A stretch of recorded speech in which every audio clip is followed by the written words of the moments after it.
Right. Good evening, everyone. I'm going to call the meeting to order. If you will all rise and join me in the Pledge of Allegiance, please. I pledge allegiance to the flag of the United States of America and to the republic for which it stands, one nation, under God, indivisible, with liberty and justice for all. Thank you.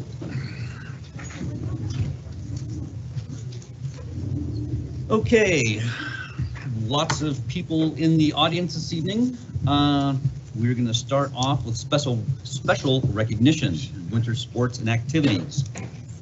Mr. Scott will be presenting.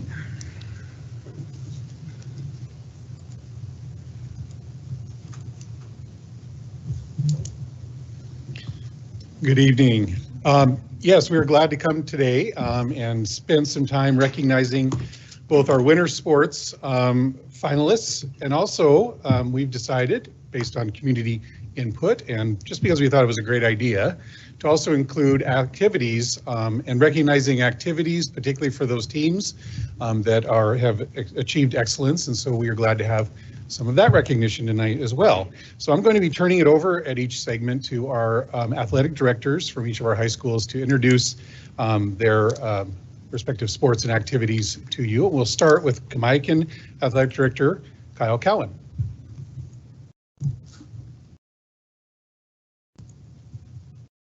All right, thanks for having us here. Obviously, winter was a fun season for us. We had some great success at Kennewick for some of the activities and athletics that we had going on.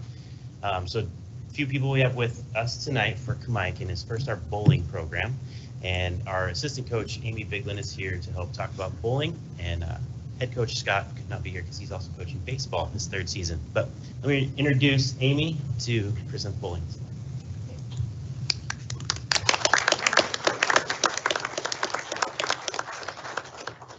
Hello, we had a really great season. We tied for first in the MCC championship. We took first in the 4A district tournament, which earned our team berth in the state, and we ended third in state as a team for the first time in Kennewick's bowling team history. Awesome. That's exciting.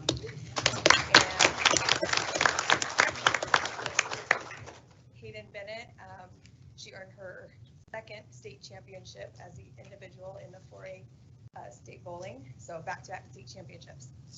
Very cool.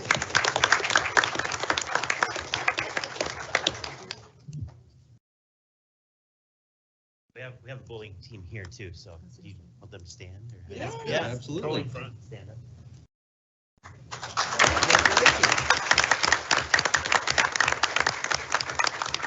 We usually have them come around so we can Yep. shake hands. We certainly can do that. So would the bowling team like to come around and fist bump the board?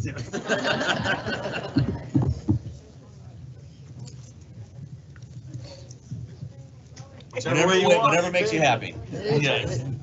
Congratulations. Good job. Way to go. Congratulations. I don't want to mess up your bowling. Congratulations. Yeah, don't squeeze the hands. Congratulations. Great job. Congratulations. Amazing job. Great job.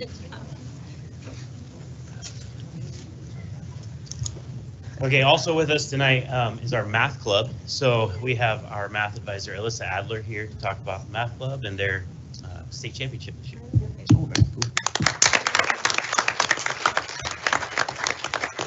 Good evening.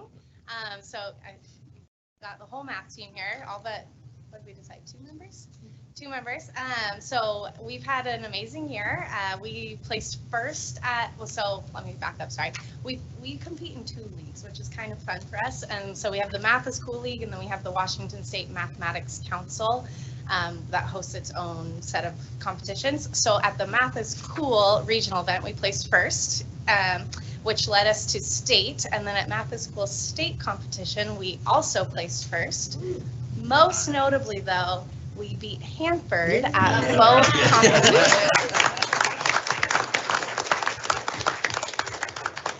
Hanford's our main competitor.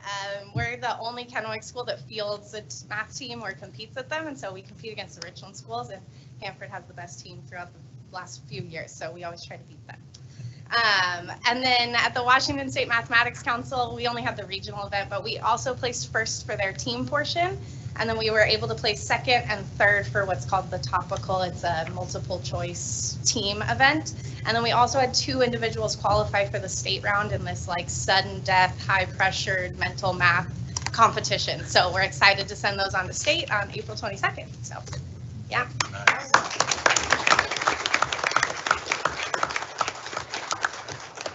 And then the last thing, the thing I'm most proud of with our math team, and since I have the mic, I'm just going to take a moment, is that we go and we coach at our elementary schools and our middle schools, not all, but some. We don't have enough manpower to do all of them, although I would love to do that. So we send our kids and they coach the elementary schools, 4th and 5th graders, and then 6th through 8th graders at Desert Hills.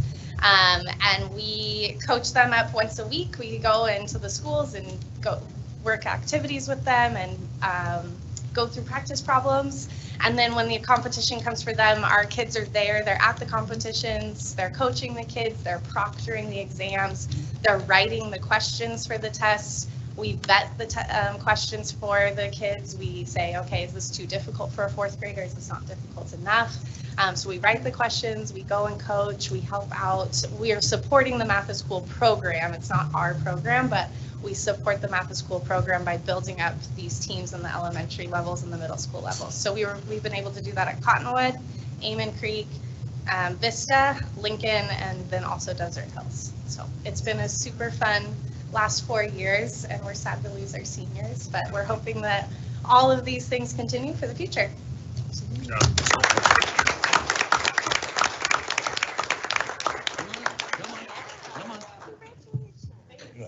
Well done. Thank you.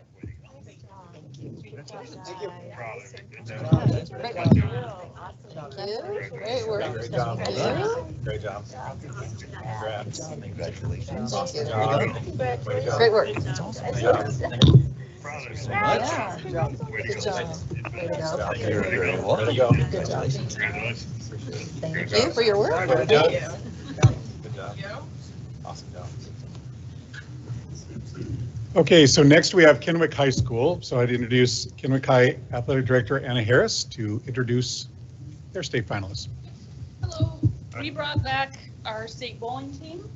I'm going to introduce Coach Richardson and Coach Okerman to come up and speak about the ladies.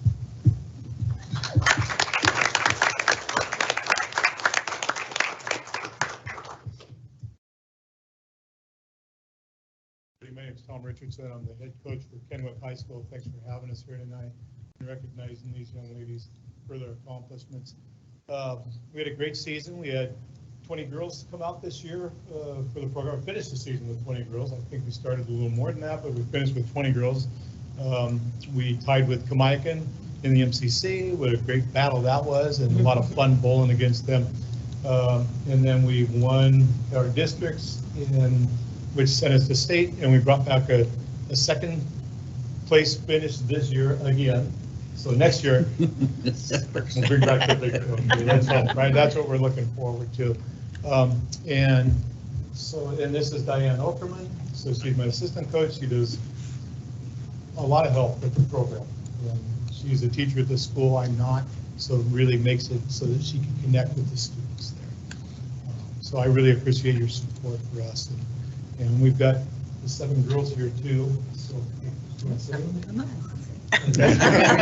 so we got our 7 girls here. We'd like to come on up.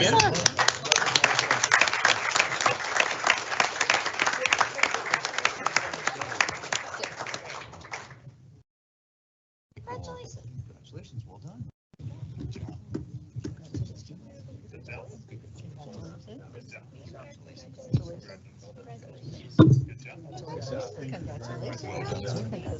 Good job. Thank you. Thank you so much. Good job. Thank you.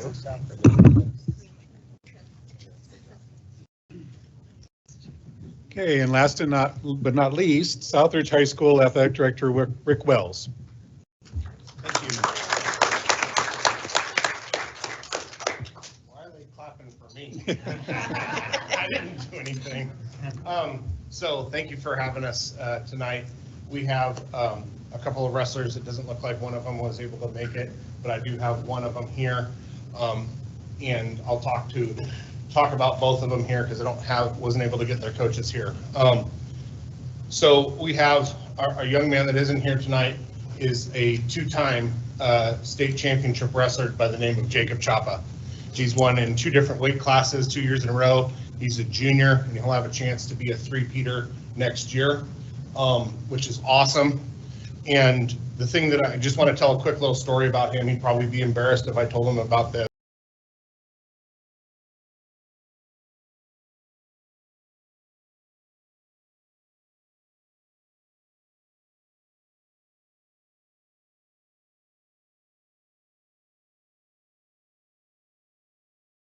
And that young man stepped up. He did it, and he did it, a lot of it, with the support of his teammates, his coaches, and on his own. And I am incredibly proud of the effort that he had and the run that he had to be able to win a state championship under those circumstances. So I'd like to have everyone give him acknowledgement if we could.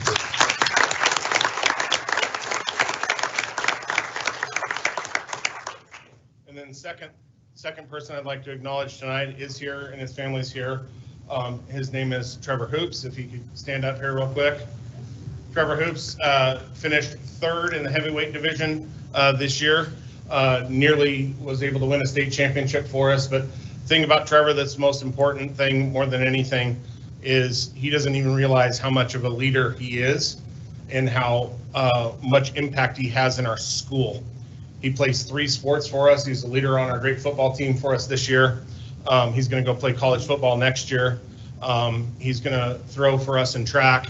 And if you were able to see the Twitter post that I made with his tiny little freshman body, and then what he is now, that's not just eating. That's a lot of hard work in the gym and being an example to everyone else at Southridge High School for our male athletes. And I'd just like to thank him so much for his efforts and his accomplishments this year, and look forward to see what he does in track this year. Trevor Hoops.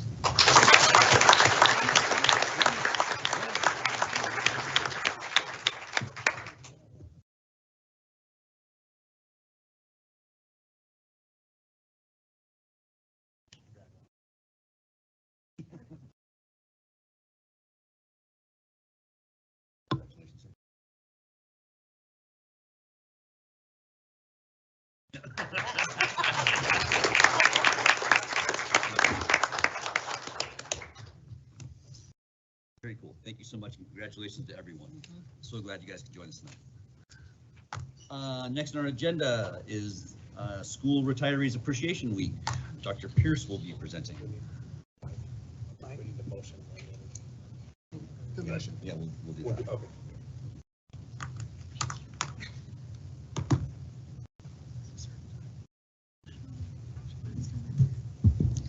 Hey, hi, ladies.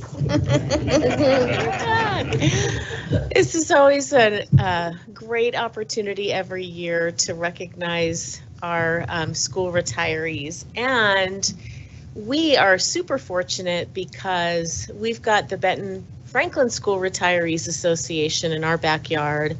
And I'm pretty sure they're the best retirees association in the entire state. And we are super fortunate to have the 2 best co-presidents, bar none, Victoria Russell and Dottie Stevens. Are Jan and Helen here tonight as well? Okay. So Victoria and Dottie are here, and what's so great is that every year we invite them to come and be recognized, and they tell us about all the amazing things that the Retirees Association does for our staff and our students. So once they're done sharing, I've got a proclamation to read and a little special thank you for you. So I'm going to hand it over to Victoria and Dottie.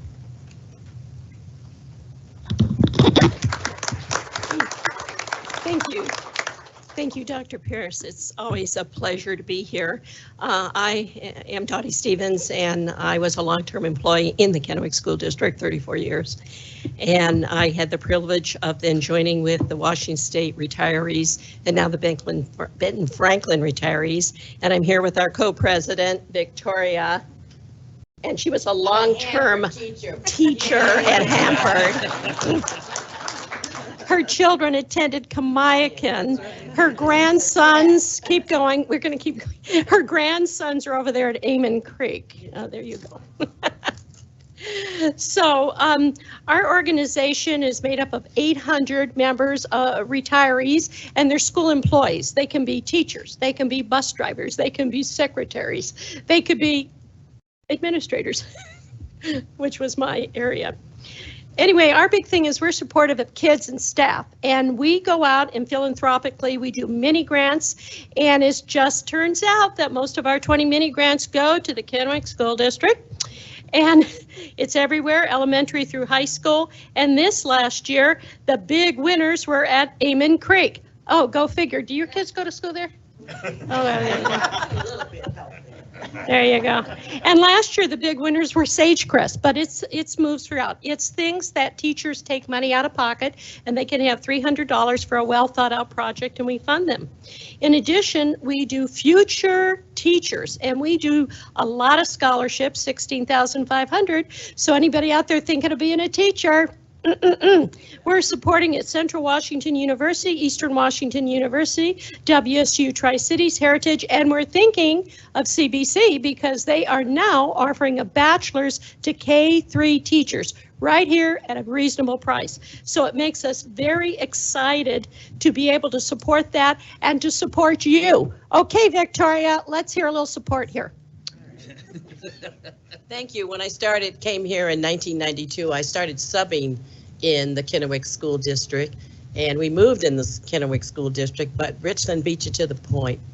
But however, I taught there for 25 years and 20 years in the Chicago area, so we love it here. We feel like we are native Tri-Citians at this point. We've been here so long.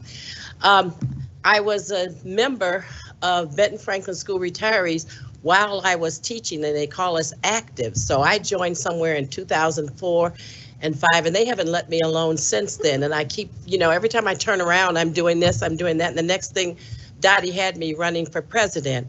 But it's a great organization. I love it. One of my favorites is when we have our toys for kids, and we do a November luncheon, and it's just a fun thing. And we have so many things, and we have Goodwill. It's the, which one? Salvation Army. We have so much going on. Salvation Army comes and has lunch with us, and then they pack all this stuff. So that's one of our things. And then we also supply schools, Shake, as seniors helping educate all children. And we get school supplies twice a year to distribute throughout the districts for any child that needs school supplies. Those are two of the things that I enjoy the most. And I am known as the Sunshine Lady because I send out birthday cards, every kind of cards, and then unfortunately too many sympathy cards here lately. And I just saw where a Kennewick teacher of 30 years had just passed. It was Caldwell, Patrick Caldwell. Yeah. So that was, it's very sad that we lose them, but we thank you every year for remembering us. And I love teaching, and the best part of it is once you retire, all these young people that you taught, it lets you know where you belong age-wise, because they're coming up there, anywhere from 30 to 60 when you've taught this many years. But it is also wonderful when they come back and let you know how much you have made them appreciate being it, and they become teachers, and then they carry on the process. So that is our main goal. So thank you again for having us.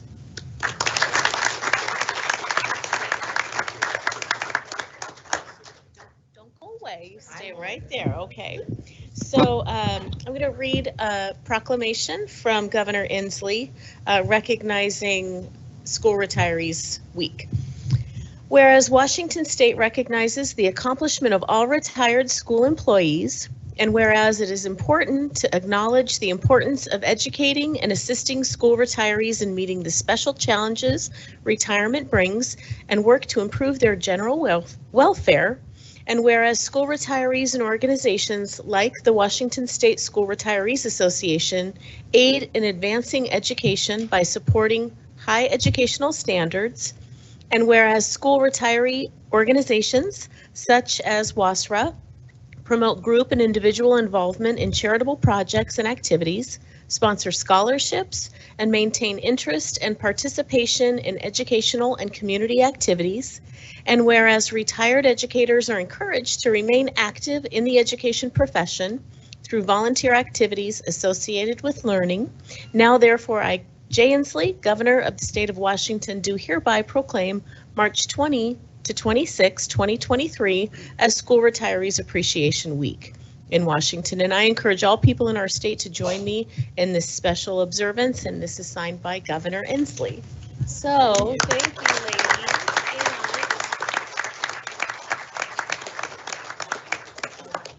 A couple little tokens of appreciation for you. So we've got one for Jan and Helen too. Okay, so you're each gonna get a little one of these. And a little thank you note and gift. You are so special with your gifts. Well, you guys are amazing and we appreciate you so much. Thank you. We vote. We all vote for you. Right. We work for education constantly. Thank you so much. Thank you.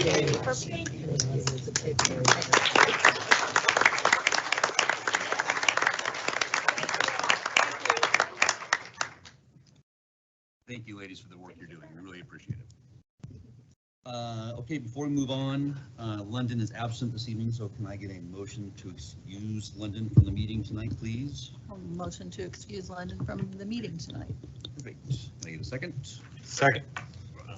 Okay, moved and seconded. Patty, would you call the roll call vote, please? Mr. Galbraith? Yes. Mr. Valentine? Yes. Ms. Sunvik? Yes. Mr. Mabry? Yes. And Mr. Connors? Yes. Thank you. Perfect. Thank you so much. Okay, next on our list is communication from parents, staff, and district residents. Okay, I'm gonna read my little blurb as I do every time.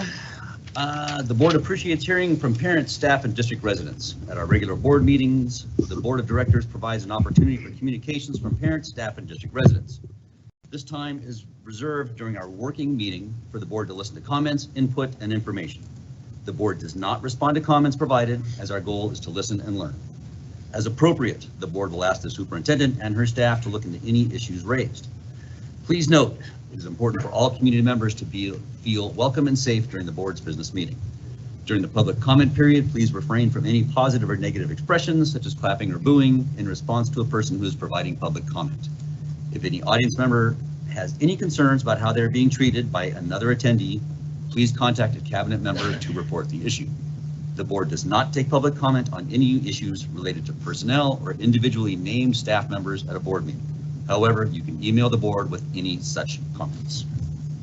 Okay, first on our list is Kelly McFadden.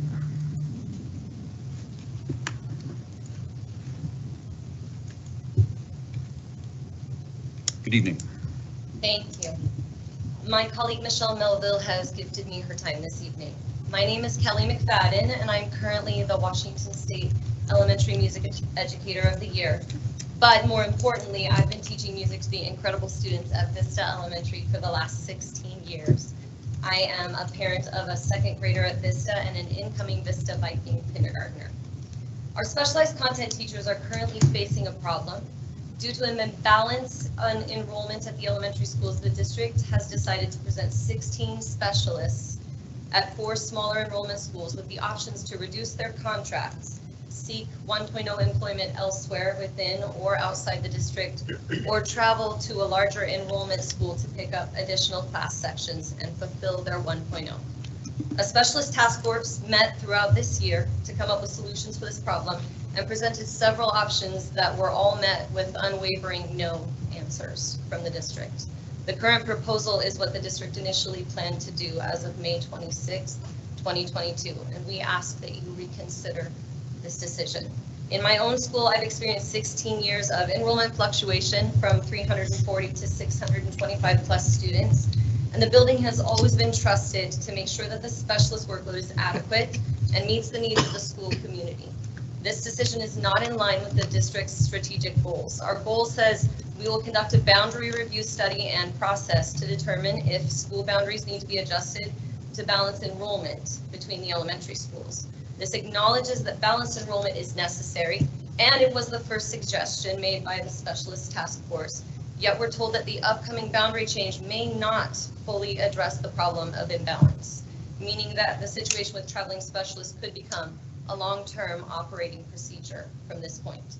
Even though a boundary change is coming in 1 year, and we've come up with district-approved plans in the meantime that balance the workload, meet contractual needs for planning time, and include duties performed by the specialists at the small schools that are helpful to the schools and are appropriate certificated duties per the contract, these solutions are deemed not adequate to keep specialists at 1.0 in their individual buildings until the boundary change can effectively balance the enrollment.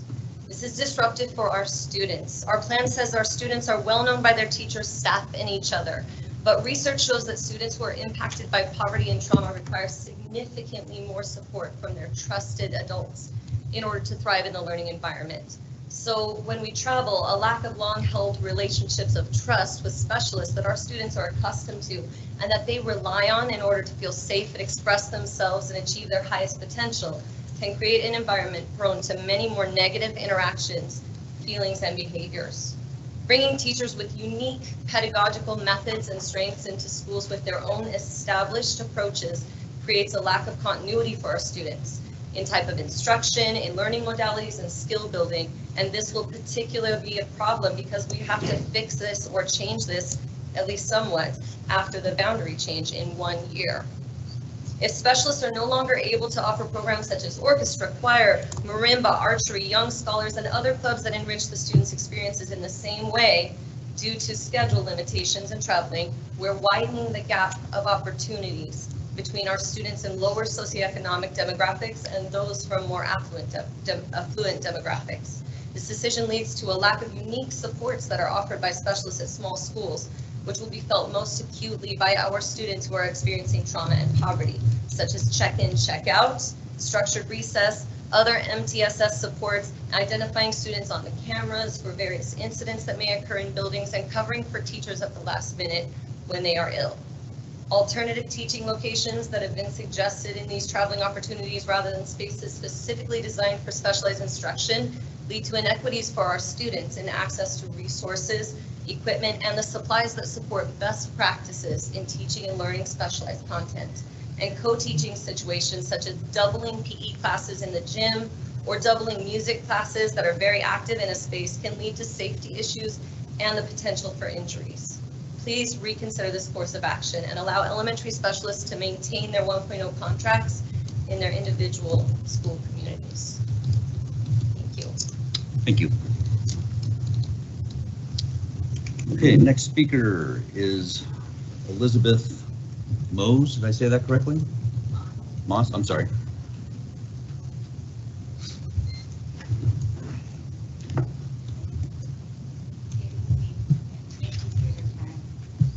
Elizabeth, can you talk into the mic? Yeah, my kids ask that too. Little different perspective. My name is Elizabeth Moss, and I teach technology at Edison Elementary. I support my colleagues and their concerns for both the inequality in having heavy section loads and in the splitting of staff between schools at the expense of our students to help bridge this gap. While the district has its responsibility to seek solutions to commitment of being fiscally responsible, we suggest that finances do have their place, but not as a consequence of an already at-risk student body. I work at Edison, where students are already at a disadvantage. We have high mobility, high poverty, high ML students, ELL, 2 structured learning programs, kids with trauma, high ACEs, and a DT program, which is a behavior program at our school. Our kids are very highly impacted. And in addition, we are compromising the morale and the relationships of staff impacted, and in planning and continuing with the plan of shuffling our contracted staff members throughout the district. I too have watched the ebb and flow of our school numbers. I have taught 27 to 28 sections when I first started as a tech specialist. That's what I signed up for. And then we've had changes with boundaries and schools built and things that are out of our control. Now our school is much smaller numbers.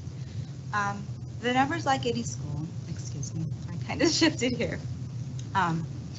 We are trying to meet the needs of our community and our taxpayers, and it requires everyone to commit to serve our students the best we can in the best way possible. Yes, we built new schools, realigned boundaries, hired more staff, added portables, the list goes on. But there's one guiding principle that we should not neglect, and that is the bottom line, that is our students, and the negative impact of staff vacancies in a building already served at the at-risk schools. Do I need to stop? Yeah, Sorry, time's up. I was looking at the You clock. sound like you're getting close. I so- emailed this to you. Yeah, wonderful. With all of the points, check in, check out, many that were awesome. Thank you. Our next speaker is Karen Bretzman.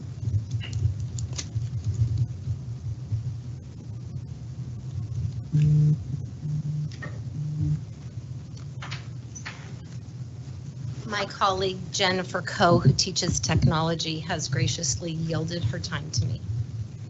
My name is Karen Bretzman, and I want to thank each of you for your continued efforts to value the diverse and unique strengths, perspectives, and experiences of Kennewick School District students, staff, and families. I began working for Kennewick School District in 1995 as the parent liaison at Keewaydin Discovery Center. I became one of the first national board teachers in 2004 and have taught at 3 Kennewick elementary schools. I moved to Vista Elementary as a 4th grade teacher in 2011 and became technology teacher there in 2016. That year we had 625 students at Vista and there was no computer lab. I pushed a motorized cart filled with computers to each classroom and portable and served 27 sections of students. KSD elementary schools were bursting at the seams, and both Amon Creek and Fuerza were scheduled to open the following year.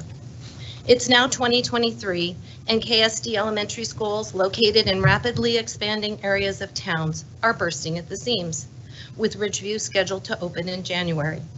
However, this time, there is a focused effort to change the workload and teaching assignments of the specialists at the 4 low enrollment elementary schools, which also happen to be 4 very poverty elementary schools.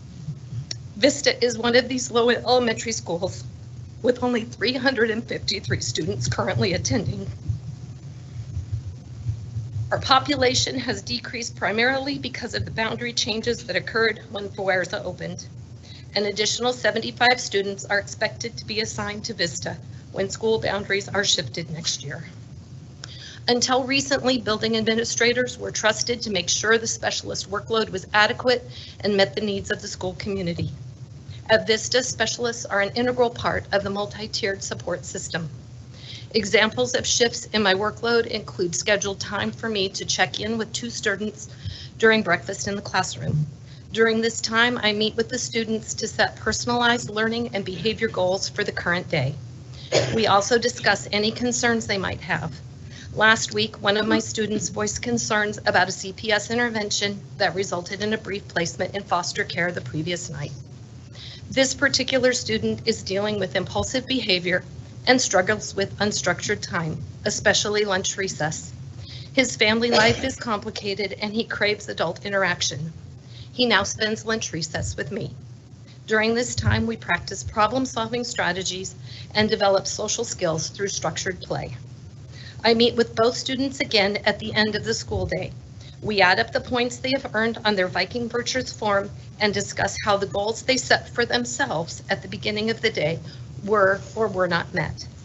Research shows that students impacted by poverty and trauma require significantly more support from trusted adults in order to thrive in the educational environment.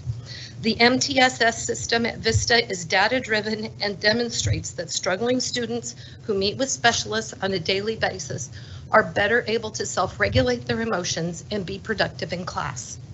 The strategic plan states that staff members are to be valued.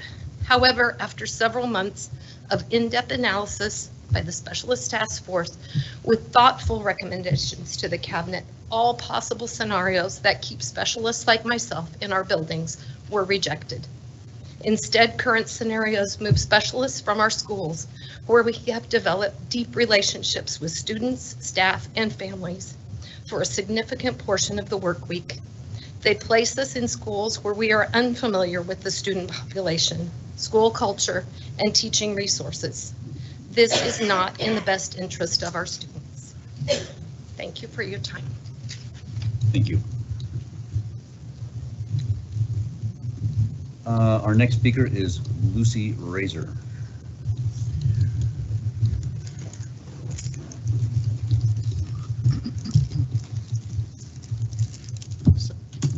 Mike, can I ask a clarifying question? When referred to sections, is that classes?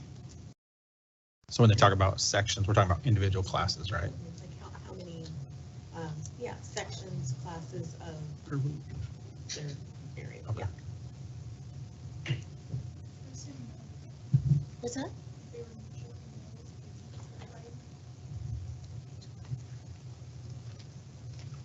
Excuse me for just a minute.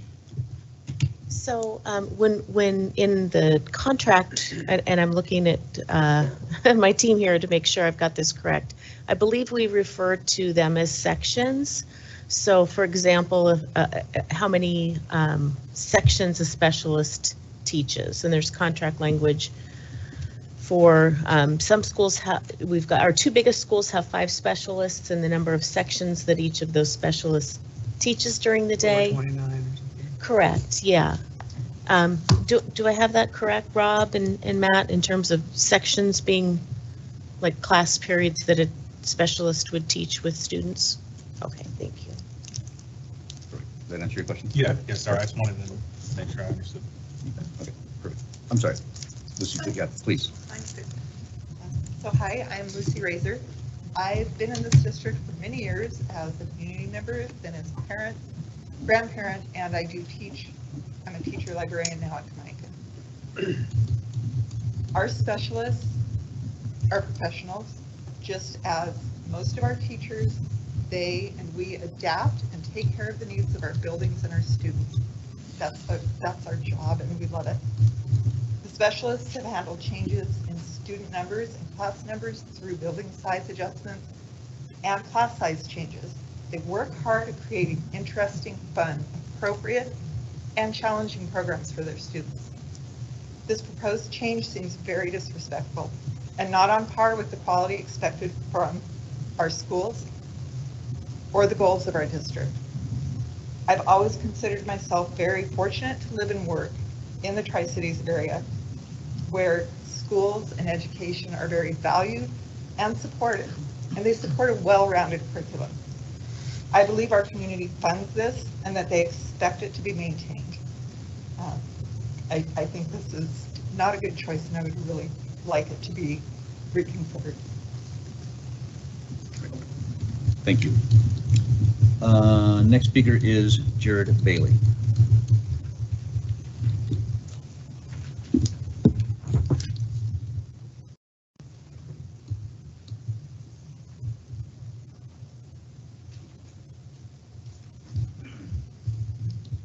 Good evening. My name is Jared Bailey. I teach music at Sunset View Elementary, and thank you all so much for giving me the opportunity to speak to you this evening.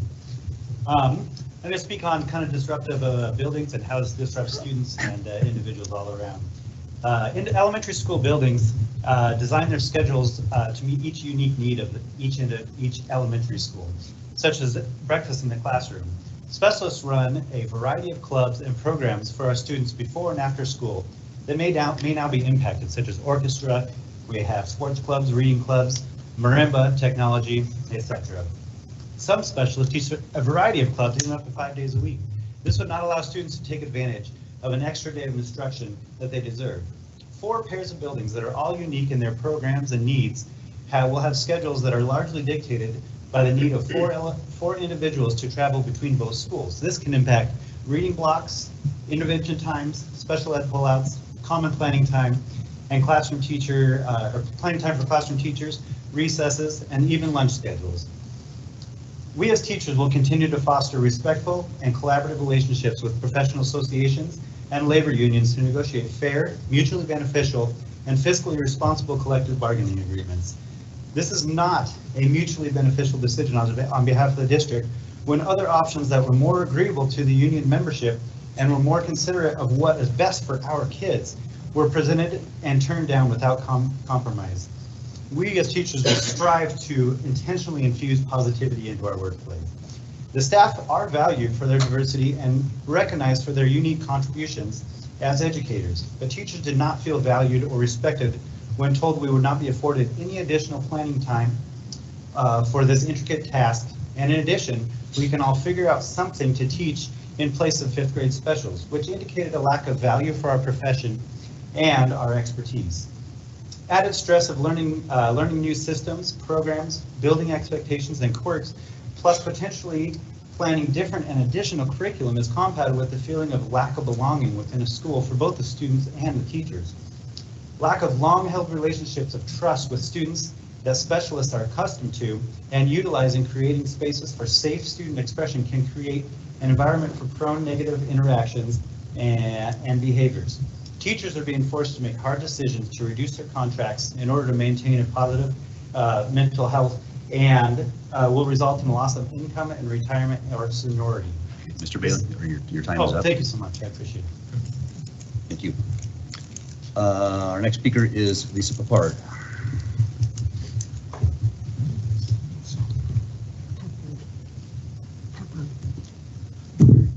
I'll get it right sometime. It's quite all right. It's a common mistake. Good evening. I wanted to talk about the proposed policy tonight, 5242. There's a lot of language in it that makes sense around campaigning at school, but then there's the bit about the buttons that makes me think that this might be related to the Richland recall. And either you're going to pass a policy like this, thereby restricting teachers' rights to express themselves, or you won't pass it and continuing to allow people to express their opinions. It reminds me of the flag policy, so I just wanted to point that out. And as it relates to freedom of expression here at this podium, people have been allowed to say whatever they want and use it as a pulpit, and spreads misinformation and disinformation. So if you choose to restrict what people say, I think that should apply here. If you don't, I would love to see the board address things that are said here that are inflammatory and divisive and plain wrong. Thank you. Thank you. Okay. Rick Wells is our next speaker. Well, I get double duty today. I appreciate you guys hearing me. I don't really have a long prepared speech. I'm here more to do anything than to introduce some young people that I get to work with every day, but more specifically our advisors get to work with every day. Our senior class is amazing. They came to me a little while ago and said, we want to make an impact, Mr. Wells. We want to make some sort of a legacy for our school. And remember our senior class, and all those that are seniors in this room right now are the first class that had to deal with the pandemic and not having regular high school. And they've come to me multiple times about fixing that.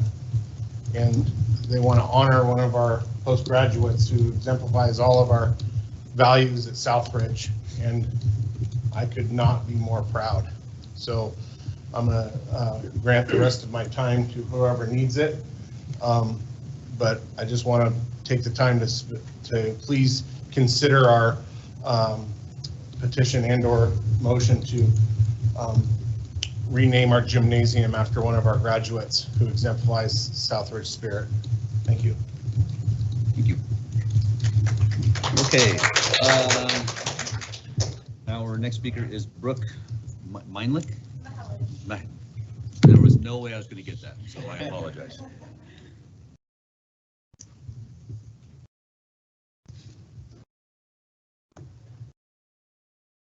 Hello everyone, I am Brooke Mahelich, Southridge's senior class president. I wanted to come here tonight and present to you our senior class gift. We would like to officially name our gym in memorial of JoJo Khan. We have speakers here to tell you more about him, but for now I'm going to focus on why the senior class wants this as our gift.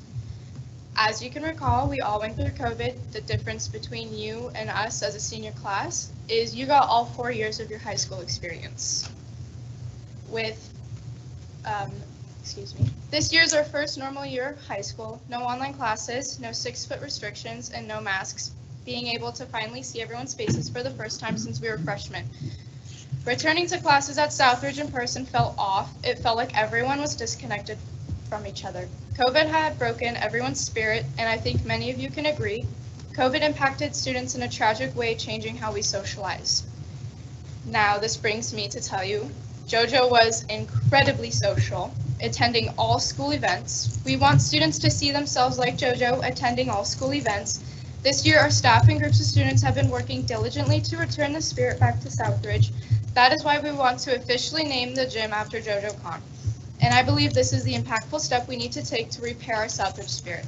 JoJo left behind a legacy, and we want to leave inspiring other students with JoJo's story.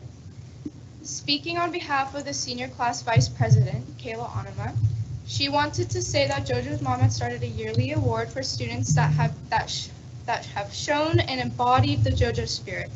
This has been an annual tradition since JoJo's passing. There is a plaque with the winners' names on it down by our gymnasium, but the tradition came to stop in 2016. For the first time since 2016, Southridge continued this tradition last year in 2022. JoJo is what it means to be a true Southridge Sons, but what if we could get more students here at Southridge to be like him? Since 2016, and especially because of COVID, the memory of JoJo has become less known by students. By naming our gymnasium after him, we would bring the honor to the present time for JoJo, and it would also make our students understanding of who JoJo was and encourage them to emulate his spirit. Thank you. Thank you. Okay, Emma Detmer is our next speaker.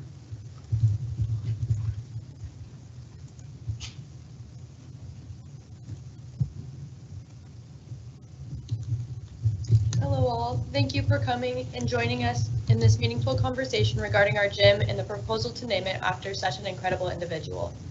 My name is Emma Detmer, I'm Senior Secretary at Southridge, and I want to touch on the inclusivity and engagement JoJo provided during his time at Southridge High.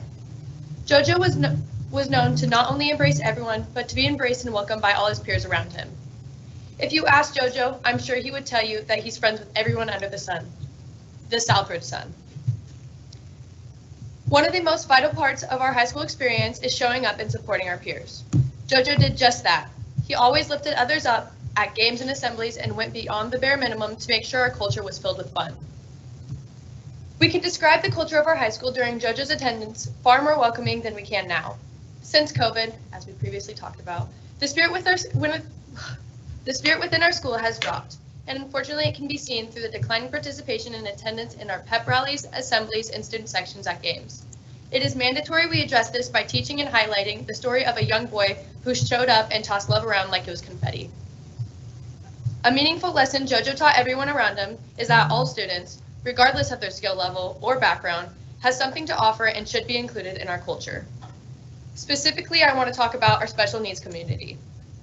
In fact, in our most recent event, the talent show, almost half the participants were a part of our special needs community, and 3 of the 6 awards we gave out that evening were gifted to those students.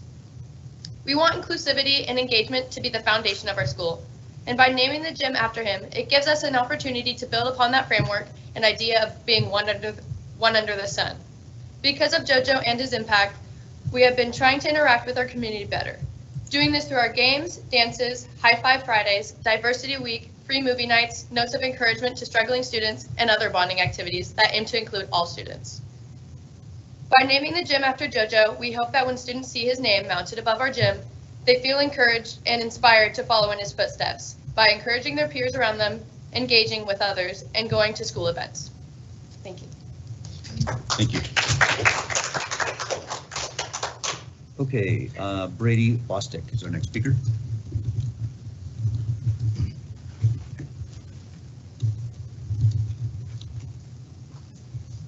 Hello, my name is Brady Bostic, and I'm a senior class delegate. I want to talk about how JoJo represents everything and anything that students can be at Southridge. JoJo was at every game and practice no matter the sport. If you ask him who won a game, whether the Suns lost or won, the Suns always won. He kept a journal of scores and was always prepared. JoJo truly knew what it meant to show up for others, naming the gym after him and reminding students daily to show up for one another. I'm also going to speak on behalf of Carly Logan, our senior class treasurer. JoJo Con Week is a tradition at Southridge that has been honored since his passing in 2008, including an award for a current senior who represents what JoJo is about. JoJo is an important individual that embodies the true spirit and values of being a son. We want to increase the presence of these traditions that build positive school culture. And naming the gymnasium after JoJo will help as we carry on the legacy of the JoJo Con Foundation. We want to continue and remember and inspire all the students to come with his amazing story and passion for Southridge. Thank you. Thank you. Okay, Tyler Hogue, is that right? All right, perfect. Hello, my name is Tyler Hogue. I'm a teacher at Southridge High School, and I was also a graduate in 2007. I went to school with JoJo. I'd like to talk tonight about what JoJo Con meant to the class of 2007. I asked my fellow classmates just what he meant to us. And here's a few of the things they said. JoJo had an absolutely infectious smile and positive attitude. You couldn't help but be lifted up when you were around him. Audrey Kitsky. JoJo was the real-life mascot of Southridge. He was always cheering everyone on and had such a positive soul, and he had such a great heart. Anastasia Smith. Jovan had the purest, sincerest love at our school. Brianna Pratt. I remember JoJo for his love of Southridge and how he made sure nobody was left behind. He was the most selfless person I knew, and I'll forever be grateful for what he showed us. Nate Cruz. He always had a smile and greeted everyone. He made your day better. India Chilcutt. Jovan's positivity was infectious and it spread to everyone in the school. Jay Lynn. JoJo represented exactly what it means to be a son. Love your classmates. Dedicate your time and effort to be the best version of yourself. Always overcome adversity to accomplish goals. Live with joy and happiness. And of course, do these things with a JoJo smile. If we all lived a little more like JoJo did, the world would be a better place. Travis Matera. I could have included a lot more comments from Jovan's former classmates, but we'd be here way past my time. I don't think there's anything else that I can say that hasn't been said. Many times gyms are named after people for their merit or accomplishments. But tonight we ask you to rename our gym for an individual whose legacy continues to be one not of merit, but of hope, love, and positivity. Thank you for your time and consideration renaming the Southridge Gym for our classmate, our friend, our inspiration, and our example of what it means to be a Southridge son, Jovan Khan.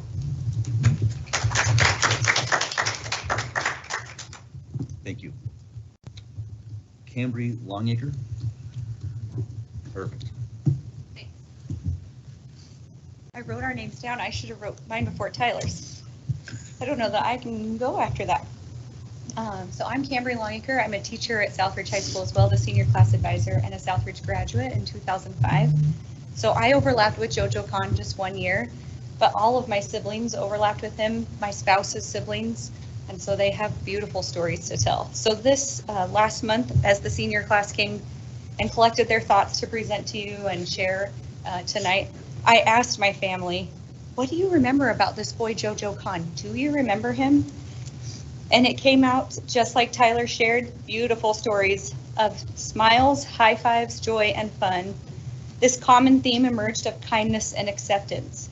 JoJo showed up always for his sons. His presence inspired students to be kind. Because he was kind to you, you were kind to the next person. He believed that he could do anything. He went to every event. He went to anything in the school. And because he was there to play or cheer, you thought you could go and play or cheer too. JoJo helped students see the best in each other and the best in themselves in a natural way. His story still impacts our school today, as has been shared already. This group of senior class officers has been inspired by JoJo. They do these things. They have the JoJo spirit. Just like Tyler mentioned, when we think about naming buildings and places after a person, sometimes it's about their money, their prestige. In this case, JoJo's legacy is something that inspires others and is happening at Southridge. What better way to continue building our community than recognizing someone that achieved what we strive to do every single day? These seniors have built this legacy coming out of COVID. We definitely want to continue to build their legacy and honor JoJo's legacy by renaming our gym. Thank you for your time. Thank you. Okay, Mima Phillips. Mima? I'm not doing well tonight. I apologize. Yes. So I'm JoJo's mom. Okay. First of all, I want to thank Brooke and the senior class and everyone for even thinking about this, because obviously he meant the world to me. And yes, he was full of energy and spirit and love and kindness. And he wanted to share that every day with everyone in school and out of school, wherever he was. And he was a part of everything. I remember one time telling him, you know, he said, I have to get to the school by 2 o'clock because, you know, the bus is going to leave and they were going to go to, you know, a tournament or whatnot. And I told him, I said, geez, buddy, I go, I don't really get to see you much, you know, it's like, you're always so busy. You're always gone, you know, what happened to, you know, we're partners in crime, you know, watching movies and things like that. But he's like, well, Mom, remember you told me I need to be doing good things for other people and I shouldn't think about myself. I have to think about others. I'm like, oh, okay, you got me there. I did tell you that, but make time for Mom, you know.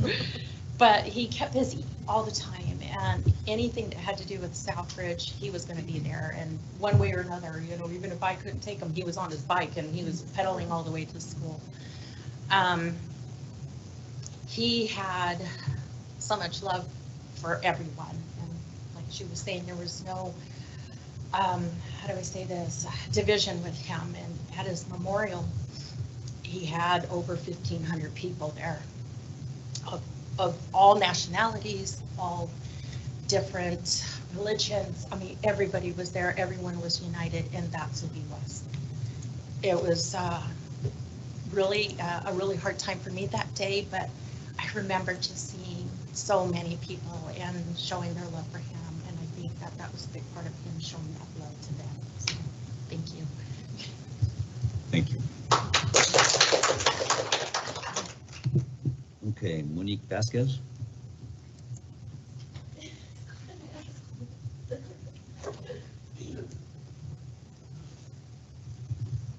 Hello, I'm not very good at public speaking. Wasn't good at it in school. I am Monique Kamei Vasquez, but my name is actually really Monique Kamei Khan. My brother was Javon Jojo Lee Khan. I graduated in 2009. I was supposed to graduate.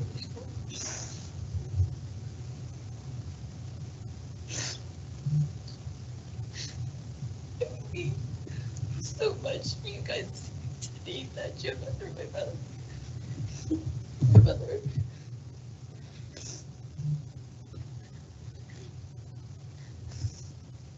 Changed a lot of people's lives. He changed mine. It was believed.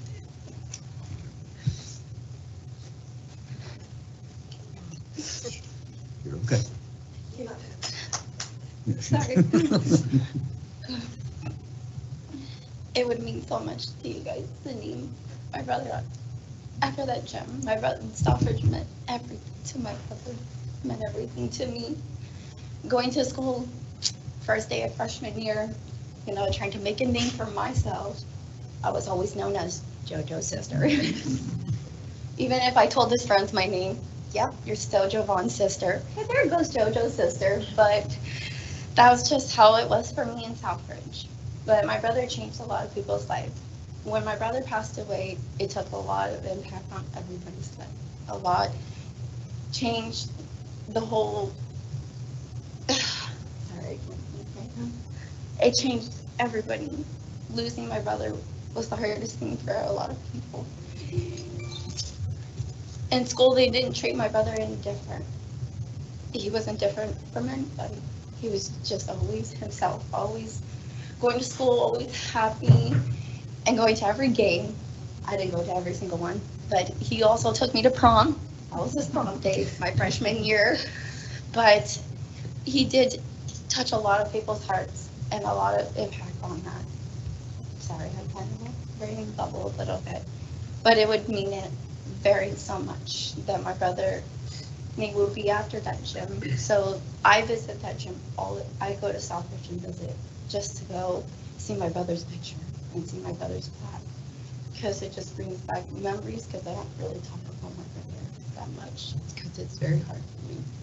I go there to think of all the good memories I had at Southbridge with him, and all the good memories. And every time I go there, I think of all the good times. Thank you. Thank you.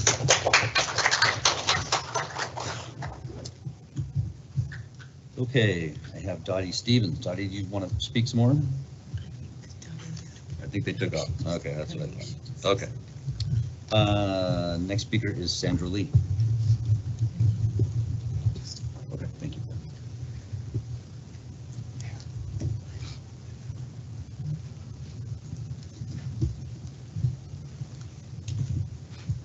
Hi. Board members, thank you so very much for your service. It's greatly appreciated. I'm here today because I'm gravely concerned with the change that KSD plans in regards to the specialists at their smallest and largest elementaries. The plan to have the specialists at the smallest elementaries travel to teach at the larger elementaries shows a lack of understanding and appreciation for the role that the specialists play in the running of the elementary schools.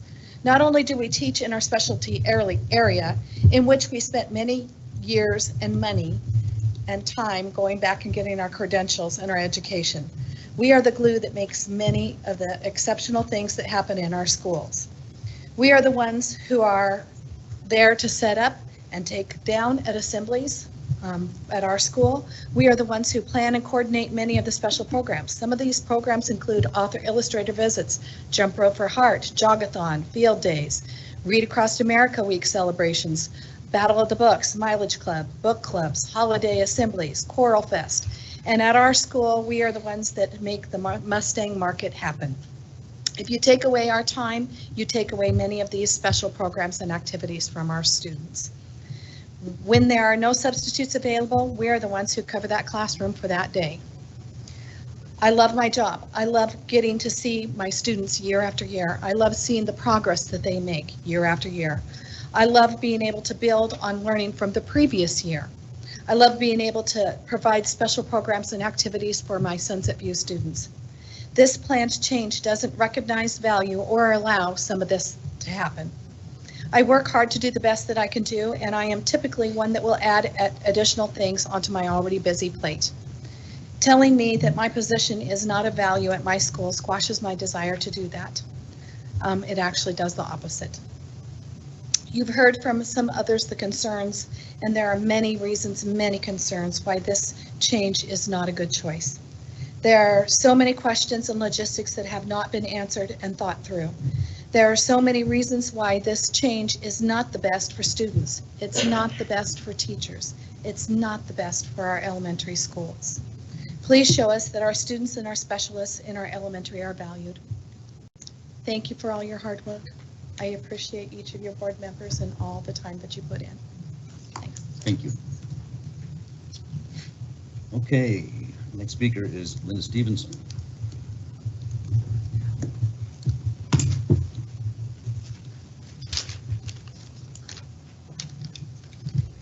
All right, thank you, guys. I don't even know if this is on, but I guess it is, but I don't really need it. Thank you for inviting some academic teams tonight. It's great to see you acknowledge them. It's a little weird that I feel like I have to thank the board for having academic teams. You already routinely invite athletic teams all the time to be acknowledged. In the invite, there were very specific requirements. Your academic team is invited if they had a first or second place state finish.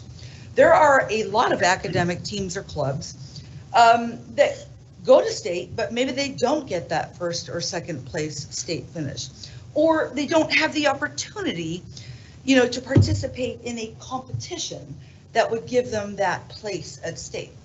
I know you can't have everyone, but diversifying and not just inviting the athletes, I think, is a great positive step. Thank you. The problem with inviting students to board meetings is that this board meeting, this board room is not a safe space for students. I warned our students in advance, hey, if you're going to show up and stay for public comment, you are likely going to hear some hate speech. I know there are First Amendment issues, a lot of gray areas, but it should be possible to have a policy that would, quote, prohibit someone from repeating the same comments at multiple meetings. Finally, I'm going to bring it home with math. As Alyssa Adler already said, the Kennewick team has coached the little kids for the last 4 years, one of their hugest accomplishments. We have already handed off a couple of teams to KSD teachers. One school, unfortunately, no longer has a team without our help.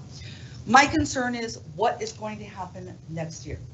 Almost all of the coaches are graduating. Hunter cannot do it on his own. We have worked very hard to build this program over the last 4 years.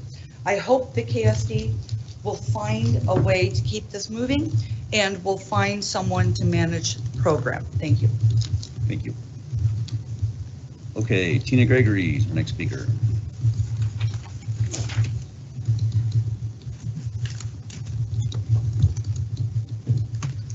Thank you for your time. I'm hoping that you'll reconsider what all these people have came up and talked about with the tech teachers and all that's going on with them. It seems like it's a real difficult decision for all of you, and I'm not sure on your process with it, but I'm just praying that you can actually listen to the statements that were said here tonight. And I just commend all these students that have come in tonight and spoke about their love for JoJo.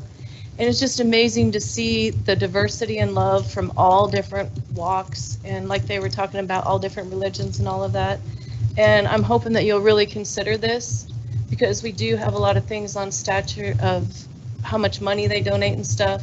And it sounds like this gentleman donated so much love that needs to really be addressed. And I think it's going to be a positive thing in the future. And as for the freedom of speech and all of that goes on, there's a lot of hate in the world and diversity, but it comes from the enemy. It's not a certain person. And, just like my shirt says, believe that there is good in the world. And I try to focus on being the good in the world. And I'm getting assaulted today, and I get assaulted each time I come here. And it doesn't seem like you guys listen a lot, but you know what? I have the freedom of speech, and I come here in love. I don't come in here in hate. I just come here in love. And I hope that you guys can keep our freedom of speech. And I still think the only flags that should be in the class are our American flag. And the reason I say all of this is because for years, none of us had a clue that these flags were in our class. And the indoctrination of our children has been so bad. We are not allowed to have God in the schools. You can pray to any kind of thing except Jesus Christ. And if we're going to have religion, like I have stated what religion is, then we should allow all religions. And we need to allow our Lord and Savior back in our classrooms and in our country. But the end of my talk here, being how I changed it because my heart goes out to JoJo and actually these tech teachers. It'd be better for them to be thrown into the sea with a millstone tied around their neck than to cause one of these little ones into sin. Harsh discipline for him who forsakes the way and who hates correction will die. Children, obey your parents in the Lord, for it is right. A child left to themselves brings shame. Foolishness is bound up in the heart of a child. Correction will drive it far from them. If God did not spare the natural branches, he may not spare you either. Your time is up. Yeah, Thank you. I see that. Thank you. Okay, I believe we have one online speaker this evening. Is that correct? I believe that's correct.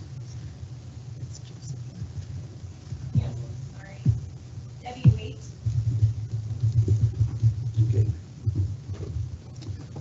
Ms. Wade, can you hear us? I think Joe's going to have to,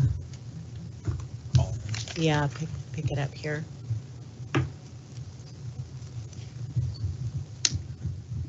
Ron's checking. Thank you, Ron.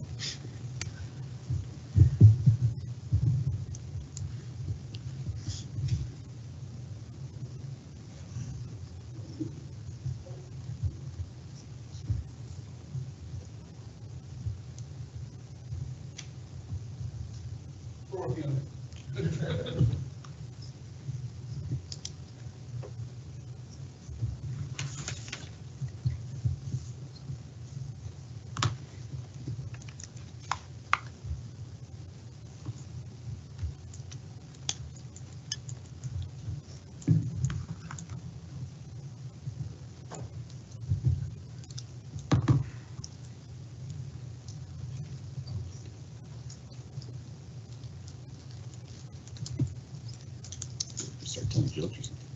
No, No? no jokes. Yeah, They're probably dead. yeah, they're probably not for general consumption.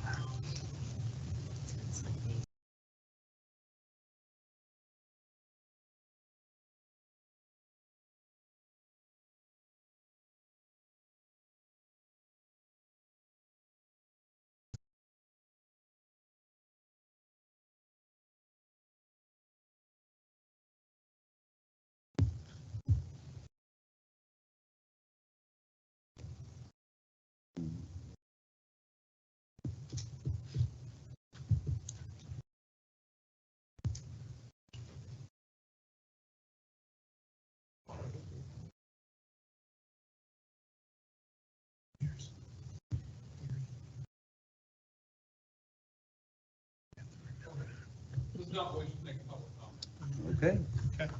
Well, there you go. Okay, so moving on. Next on our agenda is consent items. I move to approve consent items as written. Do I have a second? Second. Perfect. Any questions or comments? If not, I will call for the roll call vote, please. Mr. Galbraith, Yes. Mr. Valentine, Yes. Ms. Sundvik, Yes. Mr. Mabry, Yes. and Mr. Connors. Yes. Thank you. Okay, next on the list is superintendent and board member reports. Dr. Pierce will lead us off. Okay, well, just a couple of items. I've been starting my spring school visits and have been to Amon Creek and Amistad and Kamiakin and Canyon View, and just really, continue to be impressed by the level of student engagement and energy in our schools, and it's exciting to get out and see the kids happily learning.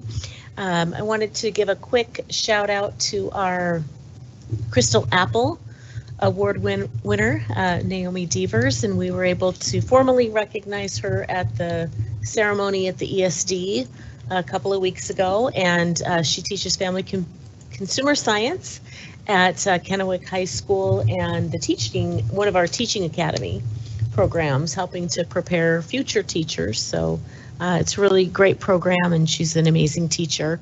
And then I wanted to highlight that we did post our school safety officer positions yesterday. So they are now posted on our human resources employment site.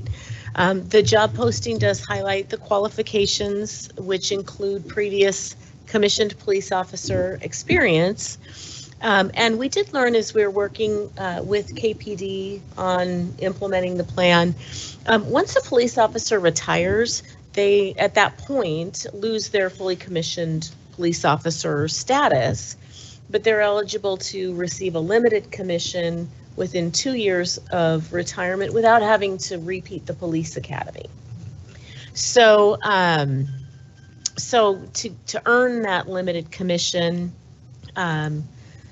it's a, you know, a lot of things are required, including full background check, psychological assessment, polygraph, the firearms training, all of that you know, much of what a regular police officer has to do, but they don't have to repeat, again, police academy if it's within this 2-year window. So we've put on those postings, you know, kind of the target audience that we're looking for to hire. We've been working with Chief Guerrero and Commander Walters, and they've been really helpful as we, you know, to help us get really specific about what those requirements will be, because of course they receive the limited commission from KPD. So anyway, our plan is to conduct the interviews. We've got the jobs posted, conduct interviews, and hire people this spring to start in the fall, contingent upon successful completion of all of those requirements and receiving that limited commission from KPD. Wonderful. Yeah. Cool, thank you. I have a question. Yes, sir. Does that include military police, ex-military police officers? In terms of who we would be looking at hiring? Would they qualify? Yeah, you know, I mean, as long as the person is eligible to receive that limited commission, so it's just a matter of what I don't know is, would they then have to complete the police academy? So that's the piece of your question that I'm just not sure about. Okay, thank you. But if there's, you know, if there's candidates, if there's people who are interested, they can email me. We can find those, you know, answers to those questions. I have had a couple people reach out interested, so who are retired from, you know, different jurisdictions. So there's some interest out there. Thank you. Gabe? Yeah, just real quick. I think about 2 weeks ago, went to Eastgate's passport around the world, I think is what they called it. I mean, the place was packed with families. It was great to see. They did a great job there. You know, they had a table full of like crumble cookies or something for people leaving. It's tough to not want any of that, but they did a great job with that event. And then I've just been out to a couple athletic events, you know, baseball, softball. It's fun to see all the track kids out too. So it's just nice to see everyone outside and getting that going. So I look forward to getting out to more events and seeing our student athletes. And so that's it. That's all I got. Thank you. Micah?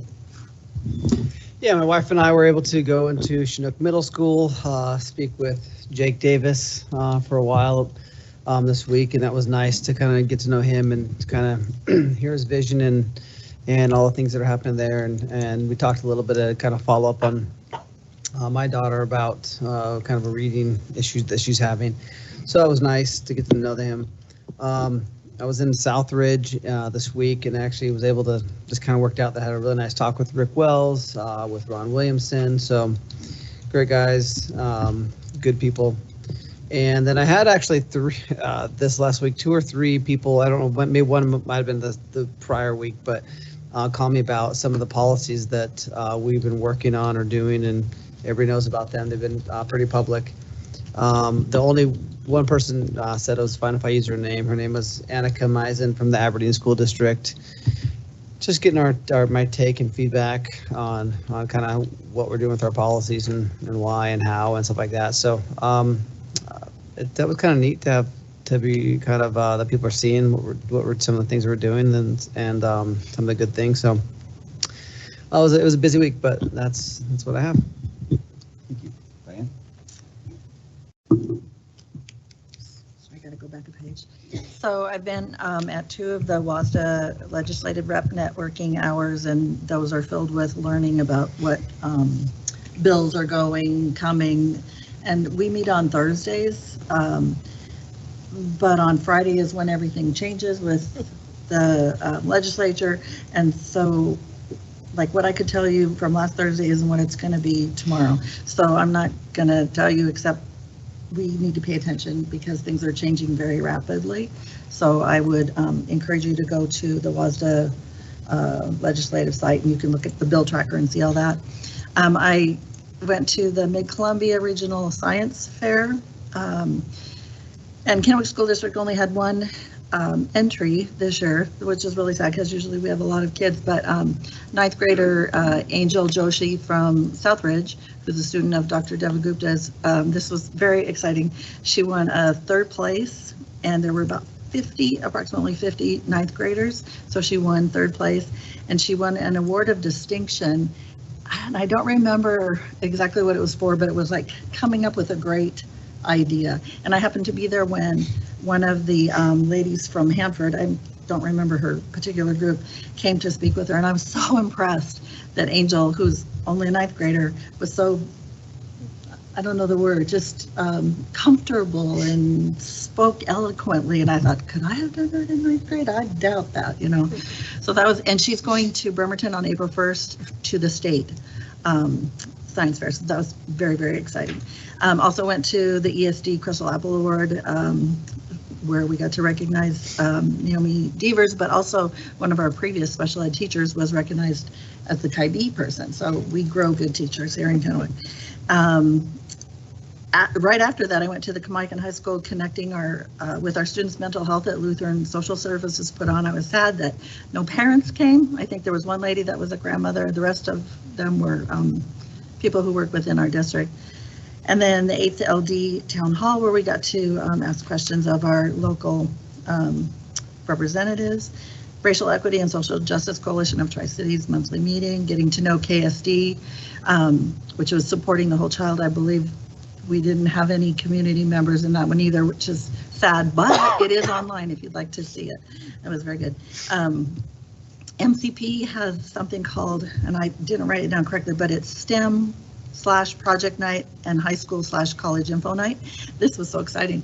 The kids do, it's not just science, it's anything. And this one young lady is an artist, and she had displayed all of her artwork. And she's actually got an Etsy online, and so she sells it. So our kids are learning real world skills, and some of the things were just so great that they did. I was very excited to see that. Let's see, Ben Franklin Transit Mobility Access Task Force, which is asking for more information from our special needs riders, and so I've been in contact with some of those groups. And then last night was the League of Urban Latin American Citizens monthly meeting that they allow me very graciously to attend as an ally. So, been a fun 2 weeks. Thank you. Ron? I do not have anything to add. Well, you and I are the slackers this week. And I have nothing this week either, so I'll do better next time. Okay, next up, reports and discussions. We have the 23-24 preliminary budget. Mr. Roberts will be presenting. Man, the myth, the legend.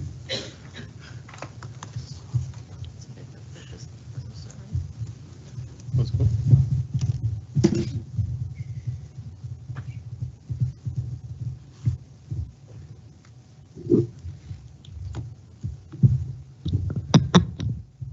Okay, we'll have a little high level on the general fund. You know, the legislature, they're still in session, but you know, we're starting to work through some numbers, and hopefully things end up looking better than, you know, than this presentation, as we're pretty conservative. But looking at 22-23 school year, because some of these changes in revenues and expenses will help us for the budget for 23-24. So down the list here, some of the changes we've talked about, enrollment's a little higher than budget. When we take the kind of the net of the basic ed and the CTE enrollment decrease, it's about $500,000 there, and that'll work for, you know, flow forward to the budget for 23-24. Special education, so about 2.1 million more there. we budgeted 2,400 special ed students. We have 2,600. So that's good news, is that has, bounced back from COVID. So 22.5 to 24.6 million. Transportation funding, about 2.1 million there. So the ridership counts are back up. Not quite pre-COVID, but increased enough. And then the state did do some inflation adjustments to that formula. So we're always kind of a year behind on that. We don't know the formula changes until about March of the following year, but that is good news with that funding. Property tax collections. So 23, the levy failed, so we don't get any property tax money during 23, but we got some for 22. So 22, 23, we did get about 7.7 million is what we're projecting. We budgeted 8.1 million. So generally, we received more 22 taxes and less delinquent taxes. So that's why that's a little bit lower. And then other revenues, just various revenues there. We're earning more on our investments with the interest rates increasing, over the past 6 months or so. So that's helped, and a few other pots of money there. So about 5.1 million. And as we discussed about a month ago, there's a lot of unfilled positions with the levy failing. We didn't fill a lot of positions. We held those, and there was a lot of positions that weren't filled as staff couldn't be found, or we had a hard time getting para-eds, bus drivers, things like that. So that's about 4 million. So that's about 9.1 million that gets added to the revenue numbers, and that'll help the fund balance. So here's the budget 22-23, and this is without any ESSER funds. We did a budget with ESSER and without ESSER. We really need to kind of focus on, if we don't have ESSER funds, where are we at? And then this also has the property taxes decrease from the levy, but almost 270 million of budget revenue, 294 million of expenditures. So we had revenues were short of expenditures without using ESSER money, about $25 million. And then, so coming down here, the beginning fund balance ended up at 50.84 million September 1st. So from the page before, the 9.1 million is down here. So we would add that to the numbers here. Things look better. And then the $4 million savings in staffing. So you get all that there, 9.1. And the change to fund balance is 17.4 million rather than 25 million. And then we add the ESSER money, about 10 million there. So then at the bottom, we're at 43.3 million, where the budget really with ESSER was about 34.5 million. So the larger we increase the fund balance there, the better we're going to be the next 3 years to weather, finances and things. I mean, you probably get a lot of the feeds with other districts on the other side of the state. They're having to lay off a lot of staff, huge financial deficits there.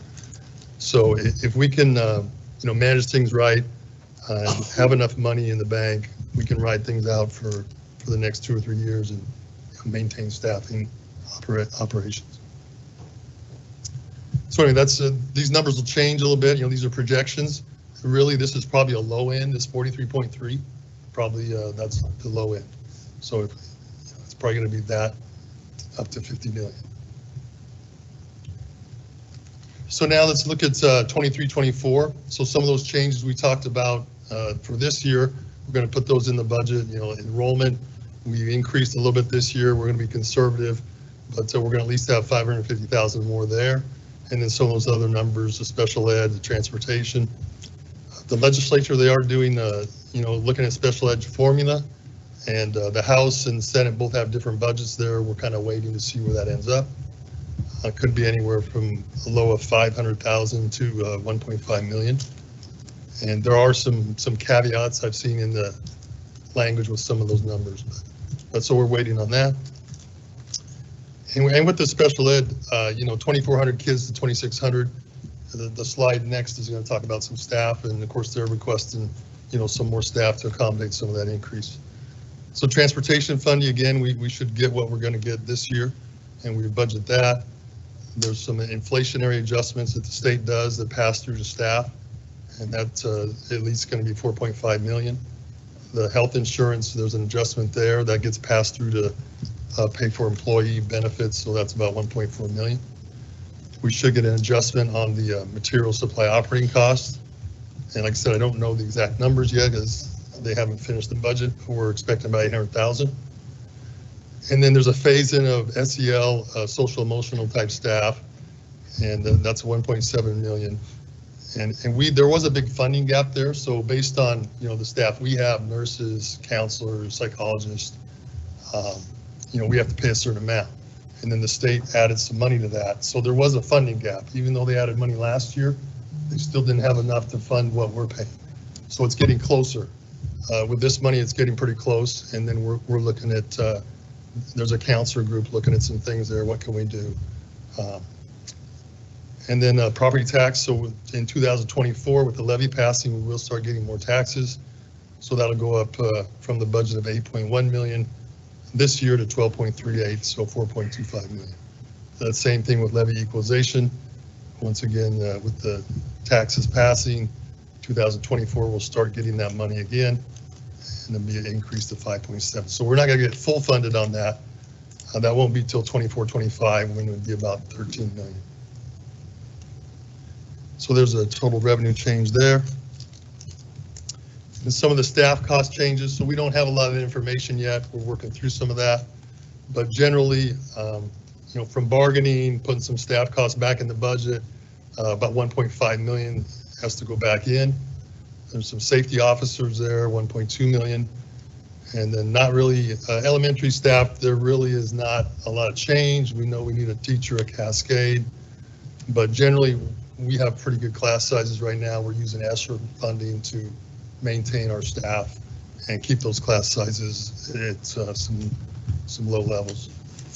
Not really any expected changes here. Again, middle school using a lot of ESSER money to keep staff's class sizes low at some schools, and same with high school. Not as much ESSER money used there, but enrollment projections, there's not just a lot of increase in enrollment for me to say, hey, we need a bunch of staff at these schools. So there's meetings the next 2 or 3 weeks with schools to kind of go through their staffing, and most schools know that we're not really planning on adding any staff. The MCP and Endeavor, that staffing will get looked at also. Some of those numbers are down a little bit on the online over here, but that's in process. Then we mentioned about special education, so there are some requests for some additional staff there and some paraeducators kind of working through those numbers. And evaluating counselor staff, as I mentioned, probably not a significant increase, but should be looking at some type of additional staff there. So no changes to operations staff, maintenance staff. Mainly that would be putting some staff back. We reduced some custodial time, things like that. That was still, some of that was in the budget, and we just held off on hiring some of those positions and moved some people around, but we'll be looking at putting those back. Not sure on teacher retirements yet. Usually there's some savings there as people at the end of the scale retire, and we're just getting those numbers in. So generally some question marks, but you're going to be looking at 14 to 15 million, probably at least, of costs that are going to go up that we'll have to come up with some money for. And then the MSOC budget, we've touched on utilities. That's $500,000 to $700,000 increase there, and then some other costs. Hopefully we can manage this down a little bit. So we'll try to fill this in for the next meeting. But, that's where I'm trying to take in, $300 million budget, trying to look at some of the changes in the revenue, the changes in the staff costs, and then kind of work those numbers. So switching gears here a little bit, I talked about state funding a little bit with the SEL type staff, and that the state doesn't really fully fund that. So here's a little chart here. This is certificate staff. This is what's funded by the state based on enrollment. Basic ed 91.4 million. We pay 112.6 million. So we have to come up with 21.2 million. Administrative staff, same type of situation. It's not that we have more staff than what the state gives us. The state might say, well, you get, 900 teachers, and we might have 895. It's not like we have way more. It's just, to be competitive and and do things, we have to pay more than what the state provides. Classified staff, same situation, 6.7 million. So that's about 31.6 million that we have to find to keep things moving along. But so the difference really is 31.6 plus any shortage in special ed, plus any shortage in transportation and various other areas. So it's close to 40 million, and that's really where a lot of the levy funds, that's really how you get the basic math on that. Yeah. I just want to say something because it's important, I guess, to go on the record and for the public to know. The state supposedly fully fund education. Right? Quotation. Well, That's what they it's, say. And that just seemed like a $31 million just for the Kennewick School District shortfall of the state fully funding education. And it all goes back to what the state thinks is fully funding versus, and part of it, the state's going to say, they'll say, well, you're not at 250 on your levy, so until you do that, don't whine about it. But $2.50 still wouldn't fund all that. But right, and I'm not arguing with you. I really am just making a statement for the general population to know we are still short of fully funding public education, and that's just Kennewick School District. If you just think about that. Anyway, so that's just a quick little summary there. And then, so look at budget outlook. We've talked about revenues are kind of short of expenditures there. Levy failed. We are well below 250. Support for that would be difficult. But, we're down here in some of these numbers here. Enrollment, not expecting a huge increase slightly this year, which is much better than a decrease. If you read about other districts on the other side of the state, they budgeted to get all their COVID enrollment back, and they're down 2,000 students, and it's not good. So we have the cost of living adjustments we have to deal with. As we said, if any cost of living increase as that goes up, we have to find more money to fund that gap. So that's always a challenge. And then looking down here, we're using ESSER funds and the fund balance to keep things moving. Some of the budget reductions due to levy failure probably not going to be added back in 23-24. As long as we have some ESSER money, we'll try to use that until we have to really put that money back.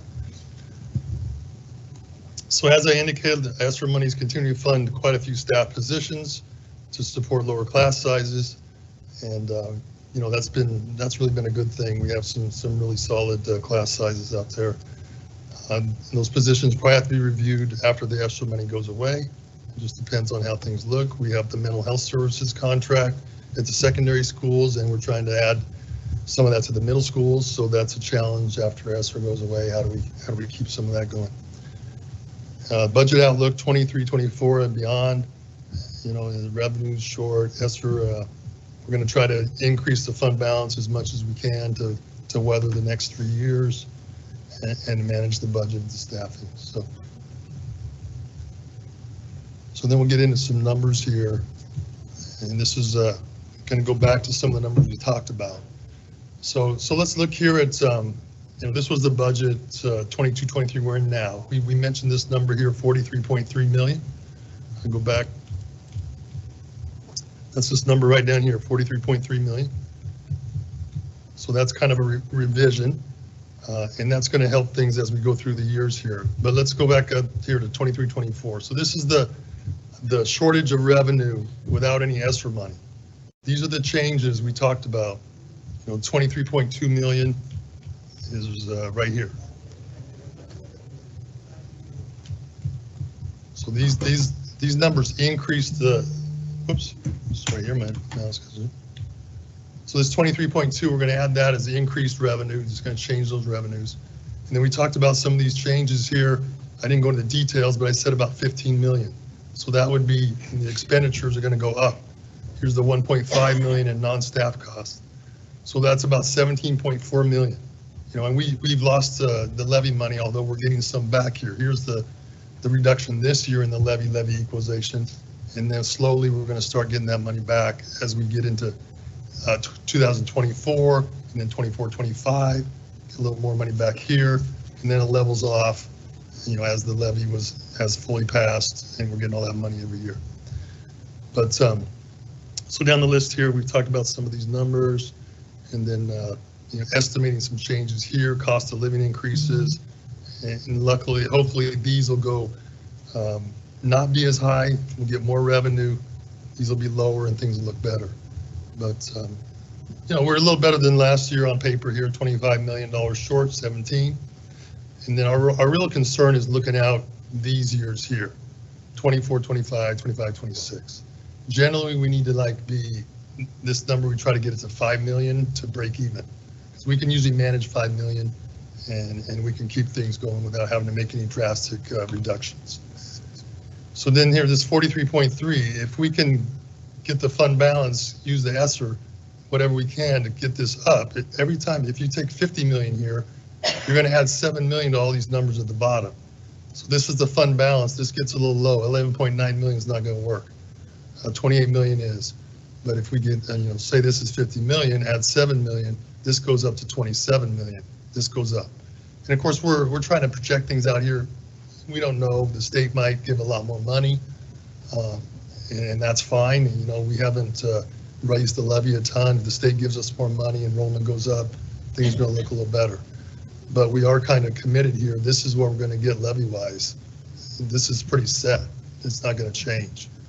Enrollment, we can't rely on that to increase. We've budgeted about 100 kids here to increase over the years. It's really the big picture in a $300 million budget. This is not a lot. Special ed, 50 to 100 kids here, and so on. But, so anyway, we're going to try to manage this. We'll come back in the next, in April with some new numbers, and hopefully they look a little better. But, given what we have in the bank, we're a lot better off than a lot of districts. And, there's a lot of unknowns out here, so I don't want to get, anybody too riled up. A lot of times the numbers have looked a lot worse than this. And so we're better than, I think, 2 years ago, these numbers were up around 10 million. So then look at this a little different way. Dick, can I interrupt you for 1 second here? So you've got $10 million in ESSER funding kind of as a placeholder across the board. So is that maxed out? Is there more ESSER funding? No, we need to get at least 12.5 each of these years. It's not maxed out. Okay, so all right, so you're being cautious. Yeah, I mean, we've got to kind of figure out, there's certain costs we can, submit to ESSER and make sure we get the money, but this is going to have to be 12.5 to 12.5 million. That's why this is at least probably going to go up to 50 million. And, we should be able to ride these things out. Yeah. Okay, thank you. Yeah, good question. So anyway, it's a $300 million budget. This just kind of takes, the changes in revenue and expenditures. And this is actually, if you looked at that whole budget, it'd be 292.7 million, 310 million there of expenditures. Here's that number, 17.4, and you get right back down to these numbers at the bottom. So this is the bigger picture. You can see the property tax difference here. That is this difference right here, 4.25 million. So you're going to get 8.1 versus 12.3, an increase of 4.25 million. So there's different ways to look at it. It's just harder to kind of see it from these numbers. Sometimes people want to see the change in the numbers. So anyway, we'll keep working on it, and hopefully things look better as we keep going through it. There's still a lot of unknowns with the legislative session. And I don't think I mentioned, a lot of the new money they're coming out with, there's a lot of requirements. It's not like, here's $2 million. It's like, well, no, you need to hire staff with this $2 million. And, if they're going to give us that money and say they're funding staff at $70,000 a person and it's costing us $85,000, we got to work through that. Yeah. So next steps, waiting for the Senate and House budget proposals. So by the end of, by March 27th, both those proposals should be out, and then they kind of hash out between those proposals what's going to be the final budget proposal. And then we'll be working through some more general fund and some other budgets, capital fund, through these next meetings. Session ends April 23rd, and then June 21st, the public hearing. So we'll have another update later in April. That's great. You have questions for Dick? Perfect. All right. Thank you, sir. Appreciate it. Thank you. Okay, asset preservation is next on the list. Mr. Jones will be presenting.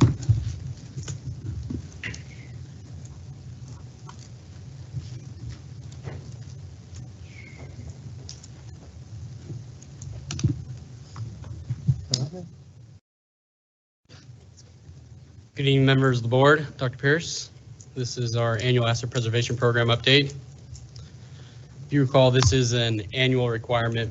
We have a number of schools in the district that were post 1994 that were built as part as the and were built and then of course became part of the asset preservation program, which requires us to basically report their condition on an annual basis moving forward. There is the WAC that refers to it up there. So these assessments are basically done in the ICOS system, which is the inventory condition database at the state level. So essentially all the buildings are broken down into 4 different categories. There's excellent, good, fair, and poor. And as you can see, there's a percentage there. And there's a number of different criteria for different systems and whatnot, which you grade, and then that overall grade is what that percentage will eventually add up to and grade the facility as a whole.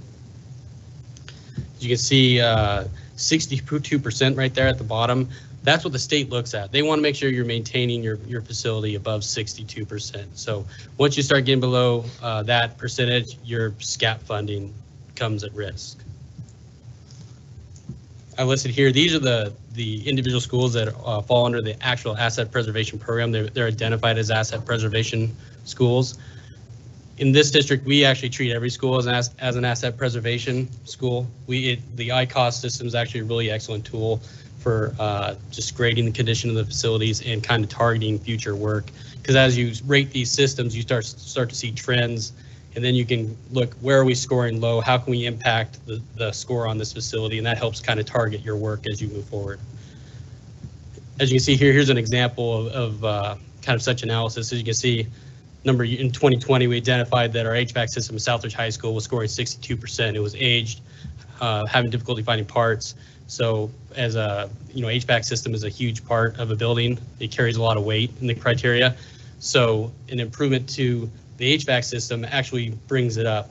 So, the systems themselves, as you can moved up to into the 90, 100% category there.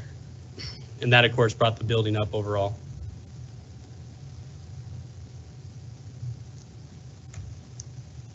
So these are the scores this year, following our review.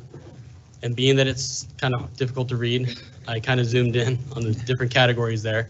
So I basically broke it down, everything in the 60s and 70s, and then another category would been like the 80s to 100 there.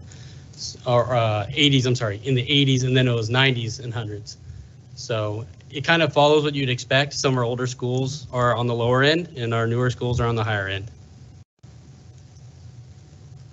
So here are some of the schools that are in the 80s category.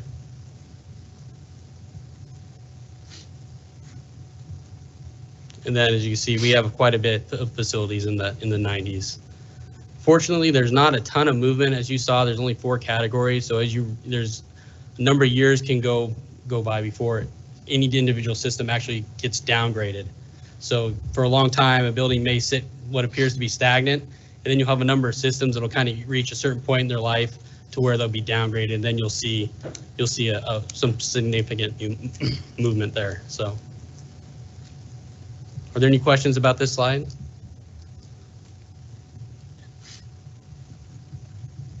If there are any other questions, that's the presentation. Okay, so Ryan, I have a quick question for you. Certainly. So on the first page, you have Desert Hills Middle School as an asset preservation facility, and I mean that's a brand new. That's correct. At least I think it's brand new. Anything within 10 years, I think is correct. Brand new. So why would that be listed as asset? Because it's post 1994, and the state designates the asset preservation schools in the ICOS system. We don't have control over what it is. That's an actual identifier that they put on our schools.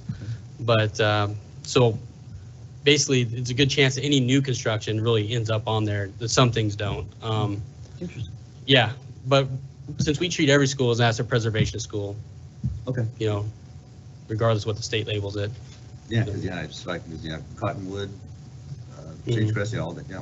Well, you'll notice Ridgeview would have been the first building, kind of Ridgeview and Horse Heavens. Those would have been the first buildings to really fall under that, because that was 1994, which is when this actually came into effect. It was really done to kind of help, or I guess convince school districts in their buildings, because you go for a scat, you can't let build a brand new building and then basically do nothing to maintain it and just let it degrade. So what they want you to do is make investments throughout its life to help them out, and that keeps you eligible for SCAP funding, essentially. Protect the investment is what it is. So perfect. So, Okay. Yes, sir. Please. So this does not play into which school gets repairs next. You're looking at your. It doesn't bind us to any decisions we make as a district. They do, however, kind of work hand in hand. I mean, it's an analysis of facilities, which is what we do independently, and it's a tool. It's a tool we use to kind of zero in on a number of facilities, and then we can look at those closer. Yeah, a large part of what we're looking at, of course, is SCAP funding eligibility. It plays in a large part to that. So that sometimes makes the decision very easy. Perfect. Yeah. Is that the funding? I believe the SCAT funding, is that 30 years or 25 now, or it's 30. 30. Okay. That's what the state says. It's minimum of 30. Right. Once again, if you are doing, if you're utilizing a program such as asset preservation, you are making investments throughout that 30 years lifespan of that building.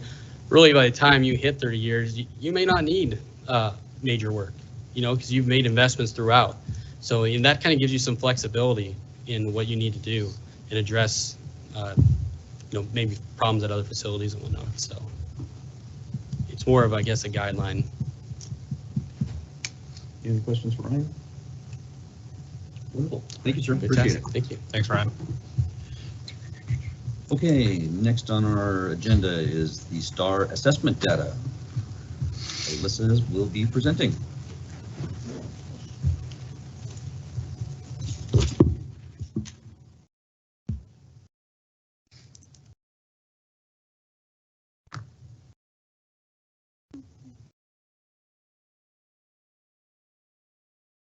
All right, well, good evening, everyone. I was with you a couple weeks ago and we had some questions and we just wanted to come back and do a little follow-up with all of you.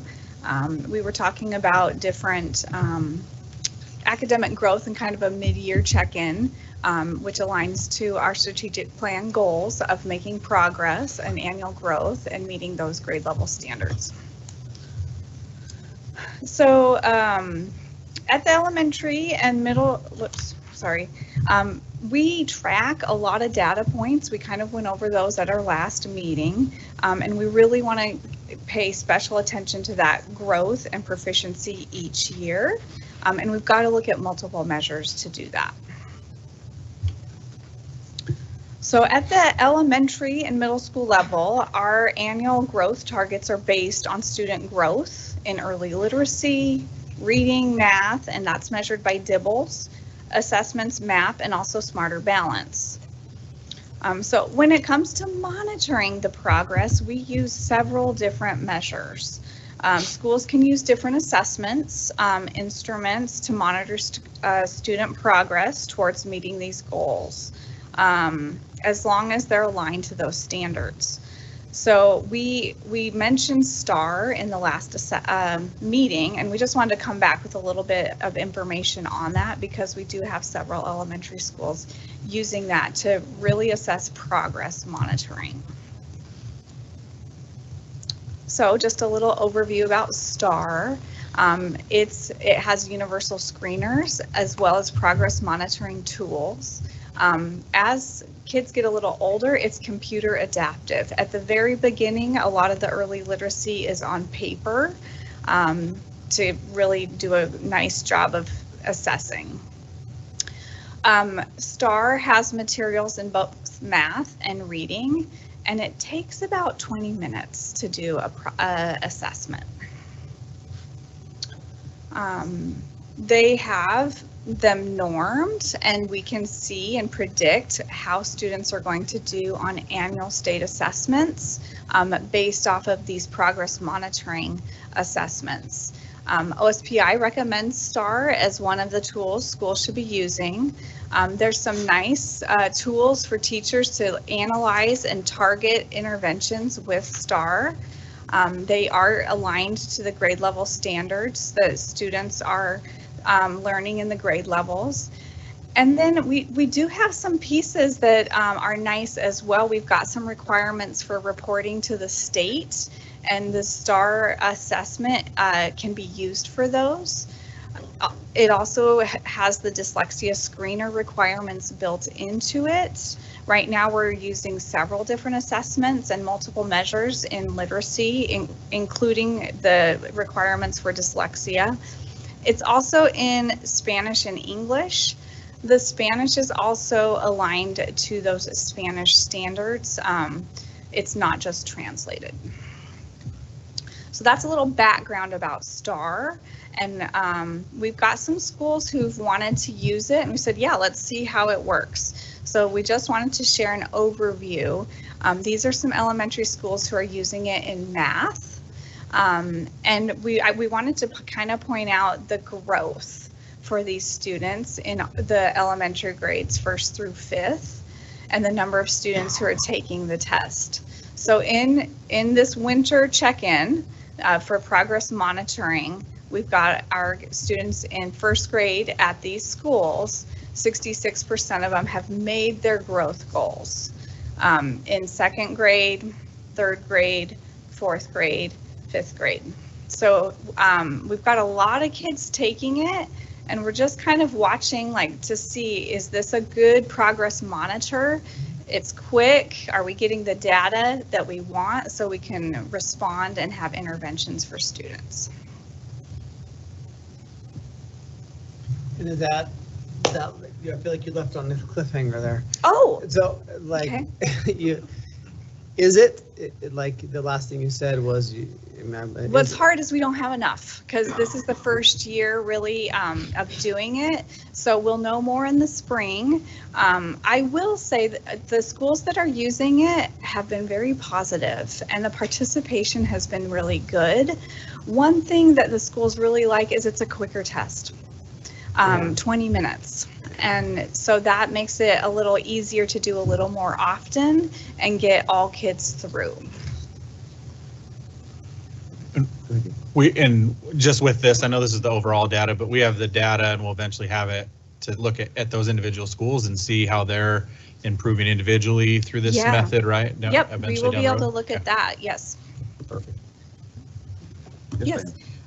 So it says it can be used for lap growth. Are we using it to measure lap? Not right now. Right now, we are using mostly MAP and DIBBLES for that reporting requirement. But these schools will use it this year. For lab reporting. Okay. You can use, a district can use different assessments. The district doesn't have to say we're only using this one. So we're watching it closely, and we'll come back in the spring, I think in May, with more information. Thank you. Thank you so much. Thank you. Okay, I'm going to propose we take a 5 or 7 minute break here, and we'll come back at 7:35. Okay.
could do that. I tried.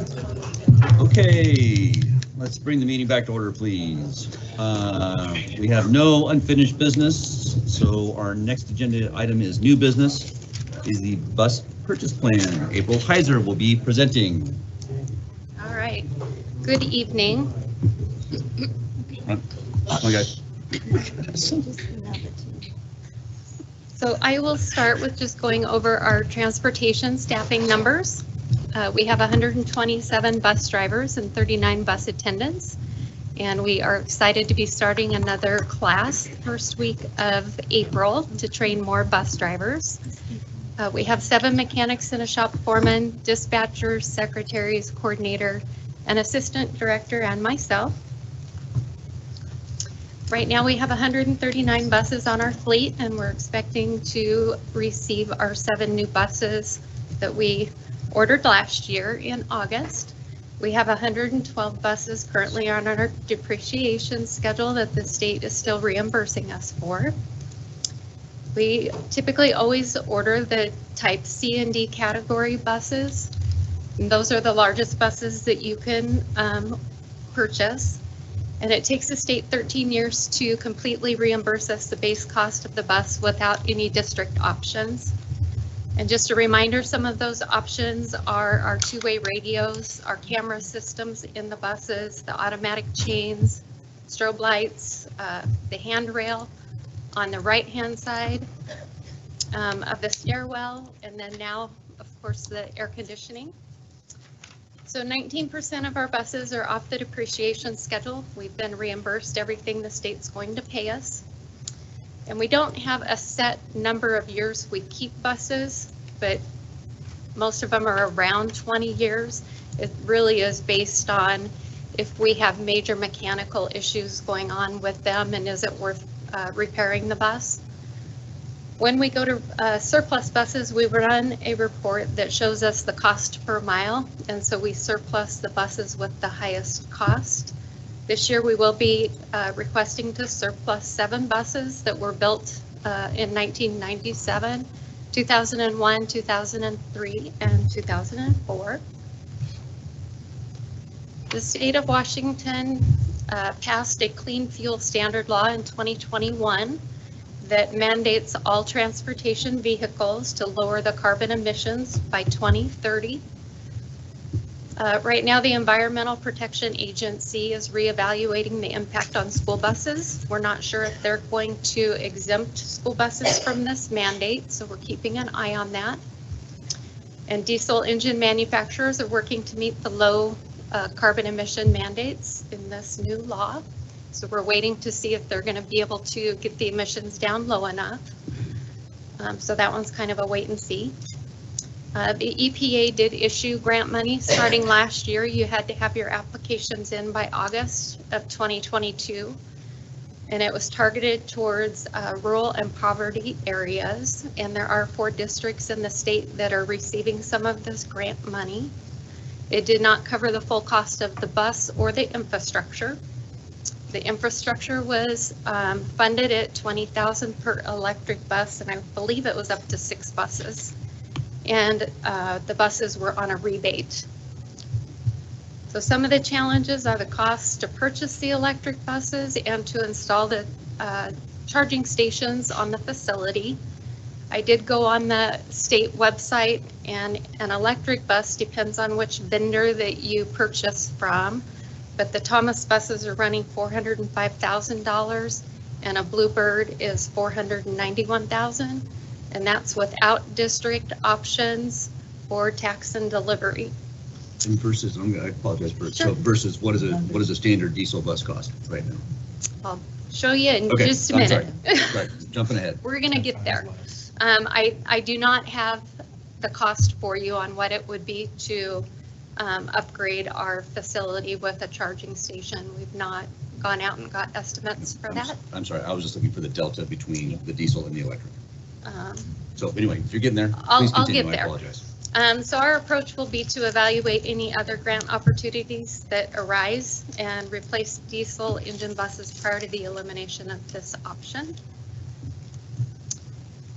And so our plan is to purchase enough buses with air conditioning to support our summer school programs.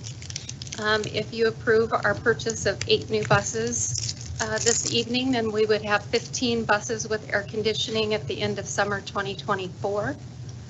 And we went through and looked at how many routes we were running pre-COVID, and that's where we came up with the target number of 25 to 30 buses to support the summer school programs.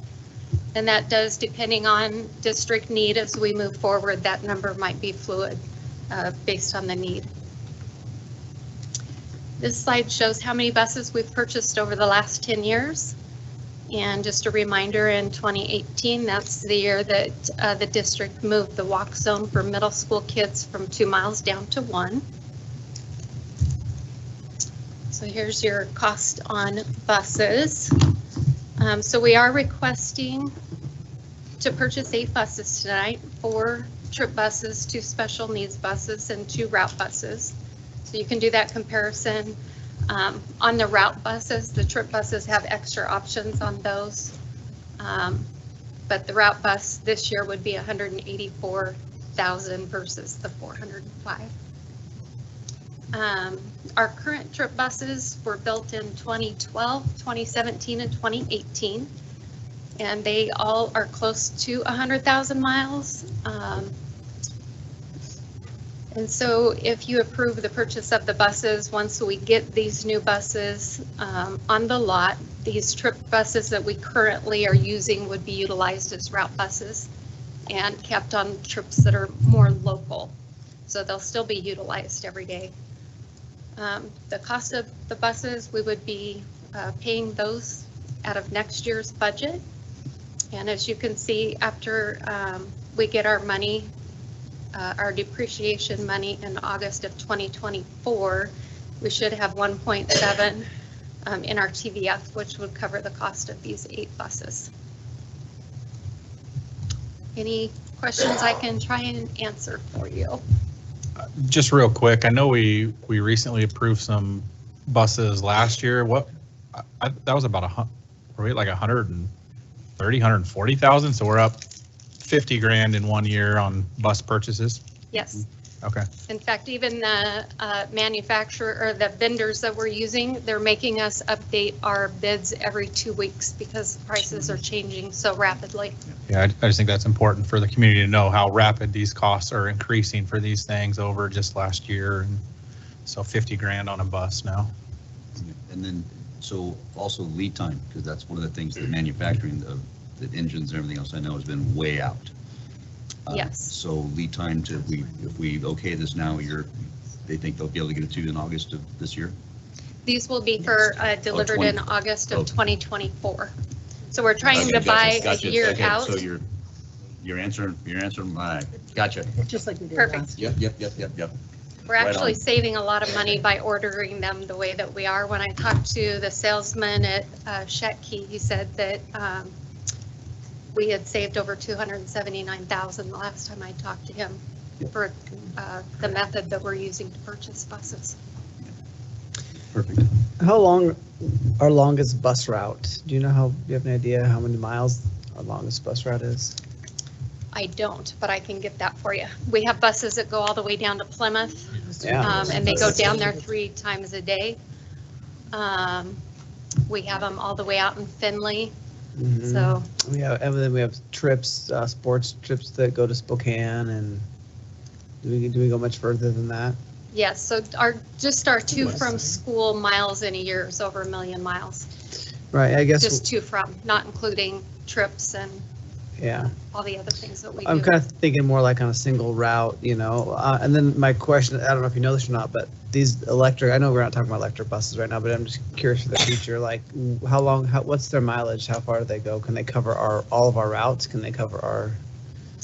For the electric bus? Yeah. Yes, they could. So the battery life on them is long enough to be able to cover all of our routes. The concern would be taking any of the electric buses out of town and how far you could go and where would you charge them if you were taking a bus to Seattle and they closed down the pass, and you were on it. There's just lots of different things to consider when we start going out of town. there's currently no infrastructure for charging those types of trucks. So they're talking about it, but there's no infrastructure there. Yeah, that's kind of my point. Yeah. That's kind of my point. Yeah. If I had to give you a rough guess, I think our longest route is probably around 70 miles round trip for. Okay. Thank you. Perfect. Any other questions? No. Thank you, April. That, Yeah. it's a hard job. I'm sure all jobs are hard, but I go by there all the time and everybody's, like, the buses look perfect every time I see them, so. What's so hard about it? You just buy brand new buses. Sure. I'm And kidding. he's going to be writing you a check. Right. Sounds like you and I need to go to the garage. and Yeah. spend some time. Needs to learn something. Exactly. Perfect. Okay, so at this point, I think we're looking for a motion to approve the purchase of the buses. I'll move to approve, to authorize the transportation director to order 8 buses for delivery summer of 2024. I guess I better second that after that last remark. Perfect. It is first and second. Do we have any other questions or comments? If not, Patty, will call for the roll call vote, please. Mr. Galbraith, Yes. Mr. Valentine, Yes. Ms. Sunvik, Yes. Mr. Mabry. Yes. And Mr. Connors. Yes. Thank you. Perfect. Thank you very much for the presentation. Okay, next on the agenda is the board initiation of naming facilities, the Southridge School Gymnasium. Dr. Pierce. Okay. One of our strategic goals involves our community and ensuring that they are viewed as and truly are important collaborators. And one way we can engage with our community is through naming facilities. There is board policy 9250, that speaks to the naming of school district facilities. And when it comes to facilities within a building, such as gyms, fields, librarians, etc., they can be named at the initiation of the school board. If the board decides to name a part of a facility, then there's a process that follows. So the first step is for the board to authorize the initiation of the process. And you might remember doing this fairly recently with the Kennewick High School gym. So first step in the process is the board considers whether to authorize the naming of the part of the facility. If the board does authorize that, then a community-wide process is initiated to look at all names for consideration of, which might be deserving of the recognition. So what that looks like is a committee is appointed that involves people from the school, and they have a process of soliciting ideas from the community, reviewing submissions, and ultimately making a recommendation to the school board. And the school board makes the final approval. So this is the process that was followed last year. The first step, or I shouldn't say last year, it was last time. There was some interest from the community. You'll remember Jack Anderson, he was here at the time. He proposed the process be initiated. The process was initiated at the authorization of the board. There was a committee formed. They did a lot of surveying and input gathering, and ultimately then Jack came back and made a recommendation to the board based on the committee's work. So my recommendation tonight is for you to discuss and determine whether to initiate the naming process for the Southridge High School Gymnasium. And should the board authorize that, then I would work with Matt Scott and Rhonda Pratt and administration at Southridge High School to get the committee formed, and they would complete the process, and then ultimately a recommendation would come back to you at a later date. So, Dr. Pierce, quick question. When we went through the process of the Kennewick gym, how long did that process take? Or Kennewick, and I apologize. If memory serves, it was several months. So. Okay, perfect. I wasn't sure if if we have a set time frame for community input et cetera, so forth, in order to go down? Because I know that the senior class is on a clock. Yeah, yeah. I think it was a couple of months, if I recall. Okay, so March, Yeah. April, May, so we want to push through to have something finished by the end of May, I would imagine. Yeah, and that was kind of my question too. So we have the May 24th meeting, and the June 7th is a retreat, so we're not doing any business, so. May 24th. There's May a our target. later June meeting as well. But not before Not this before class graduation. graduates. Understood. Yeah. Correct. Yeah, that would be my one thing, is if we can get the process expedited, so as the seniors leave, whatever the recommendations and that whole process brings out, at least we're able to potentially get it done before they graduate. Actually, just over 2 months. Well, I don't Please. I don't disagree with that, but even if we run out of time, that does not mean that if we decide to go that way, that can't be the way we go. We just say, I guess we have to find out. Well, I think the thinking, my thinking here is that the seniors class wants to present this to the school as their senior gift. And so they'd like to make sure that is completed prior to their graduation, because if we finish it in July and they're off in the wind here, it kind of loses some of its punch, I believe. Mm-hmm. So anyway, I just want to take that into account as we have this discussion. So do we need a motion? Do we need, okay, so I will request a motion here to move forward the naming of the Southridge Gymnasium. I'll motion that the board initiate the naming process for the Southridge High School Gymnasium. I'll second that. Perfect. Any other comments or questions from the board? If not, I will call for the roll call vote, please. Mr. Galbraith? Yes. Mr. Valentine? Yes. Ms. Senvik? As Joe Vaughn's previous teacher, I would say yes. Mr. Mabry? Yes. And Mr. Connors? Yes. Thank you. Okay, great. I will ask Mr. Scott and team here to expedite this as best they can, please, in order to, we'd like to, I believe, have a final vote on this at the May 24th meeting, if at all possible. Can I just add, I mean, for students to get up and make public comments, any students in general, but I thought the group did a fantastic job tonight, so kudos to all those who spoke, and especially the students. So I agree. Perfect. Okay, thank you very much. Okay, next on our agenda is policy number 5242, personnel, staff participation in political activities. Dr. Pierce.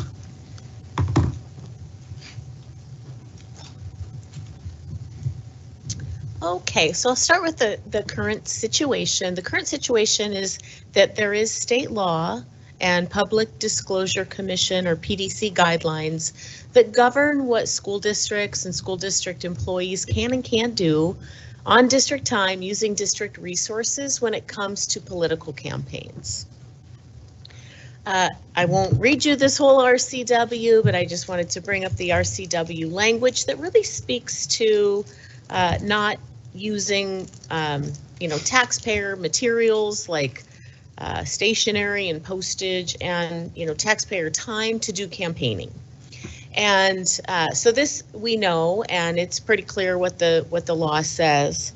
The PDC also on their website and in their publications gives good guidance for school districts, and in their section on what teachers or other school district employees can and can't do, it speaks to all of the things that are allowed and what they can do. And there's one piece here in the PDC guidelines that says that staff or other employees can wear campaign buttons or similar items while on the job if the district's policy generally permits employees to do so. So this comes up every time we run a measure, which is a political measure, right? It came up, questions were asked during the last levy. And it's a little challenging because staff will ask, well, can we, what what can we wear in terms of levy buttons or something like that? And PDC says, well, consult your district policy. And then we tell staff, well, consult the PDC guidelines, and we give them the PDC guidelines. And so it's a little bit of a circular non-answer for people. So, there are going to continue to be not just obviously school district related campaigns, but political campaigns, whether they're local or, statewide or nationwide. And so it really does beg the question, what can staff do and not do around political campaigns? So I did a little research, and WASDA does have a model policy, 5252, staff participation in political activities. This policy is not currently in our KSD board policies. We do have a number, a 5252, but it's something else. In looking, though, at this WASDA model policy, it really doesn't speak to or answer that question about political buttons. So what I did is take the existing WASDA model policy language and added some language for the board to discuss and consider. So I'm going to bring up the draft policy, and it's numbered 5242, again, just because we already have a different policy that's numbered 5252. But this first part of the language is straight out of WASDA policy. It says the board recognizes the right of its employees as citizens to engage in political activities, and staff members can even seek elective office provided that they don't campaign on district property during working hours. And district property work time supported by public funds can't be used for political purposes. So this we know very well, because we know that when it comes to the measures that we run, we can't do any campaigning during work hours using district time or resources. So I'm going to skip this for a minute and come back to it. And then the rest of the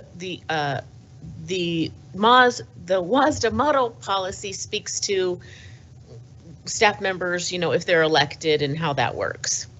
The piece that I added here to provide some clarity for our staff, and I think it's consistent with current practice as well, is to say that district employees may not wear campaign buttons or other campaign materials advocating for or against a specific initiative, referendum, ballot measure, candidate, or political campaign during work hours.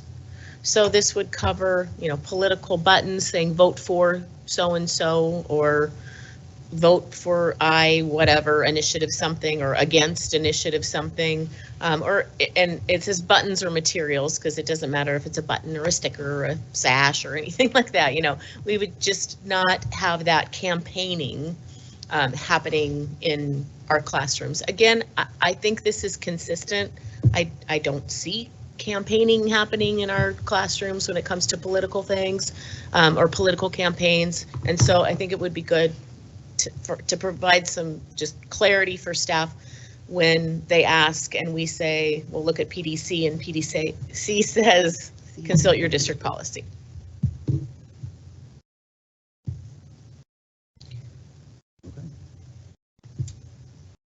Questions, comments, thoughts? Are we asking for a motion on this?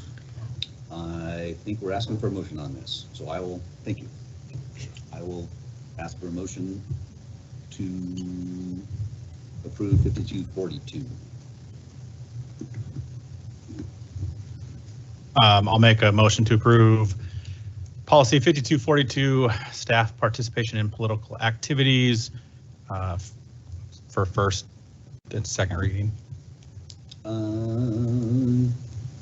Yeah, I think that's correct. I'll second that. Okay, discussions, comments? Yes, sir. My definition of working hours. Are we working right now? Well, I am.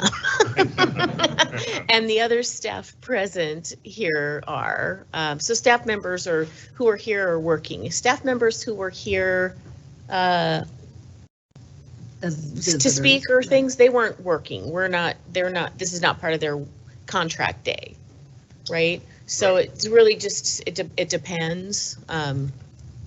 I asked that question for a reason. Yeah. Last time I campaigned, I had a magnetic sign on the side of my car. And I came to a meeting and it was parked in the parking lot. Afterwards, someone said, you know, you're violating because you're campaigning on property. And the answer was no, I was not, but it came up. And it could be contended unless we say something about that or say something about working hours. Yeah. So I think there's two things for that. First, you're not a staff member. You're a board member. Oh, that's bad. Right? So this doesn't apply to you. And two, and there is a section on PDC that talks about what board members can and can't do. Right. And I think it's here, but even a staff member may place a window sign or bumper sticker on their privately owned car, even if those cars are parked on district property during working hours. So it's right there. If you were a staff member, you could do that. So the person who told you that is incorrect. I tried to tell Diane. Bring me in. Lunch breaks, lunchroom, staff. Yeah, so if it's during, good question, and again, I'm going to go back to this slide. So PDC says that staff can engage in campaign activities on their own time during non-work hours. There's something in here about, here we go. During non-work hours, make campaign materials available to employees in lunchrooms and break rooms, which are used by staff, mainly by staff. So if it's before or after contract time, then it's not during work hours, but if it's during the work day, then it's during work hours. And you can't just leave flyers in the break room all day long, right? Is that what that? I interpret this from PDC that it's during non-work hours. As a staff member, you could go put some leaflets or something in a staff room or convene in a lunchroom or a break room. If that break room's really just used by staff, I don't think it means you can leave them there forever. But your question is only during that 30-minute lunch period. Is that what you're asking? Yeah. So I think it's actually during non-contract hours. So I think that lunch time is still during contract time. So it would be the before or after school time, before contract day starts or after it ends. And this is just straight out of off of the PDC site. Pretty makes sense to me. Pretty cut and dry. There's always a learning curve for people, and so how would if somebody was wearing something, how would that be handled? They would be asked to take it off. If somebody was wearing a button that they, if the board passes this policy, their administrator would first ask them to take it off and explain to them there's a policy. And I would say 99.999% of the time, staff would, oh gosh, I didn't realize that.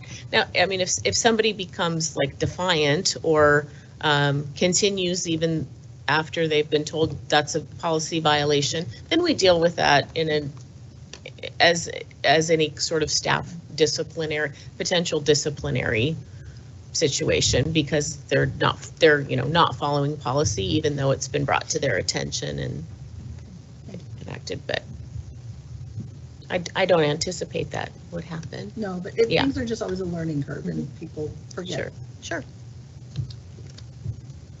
Any other questions or comments?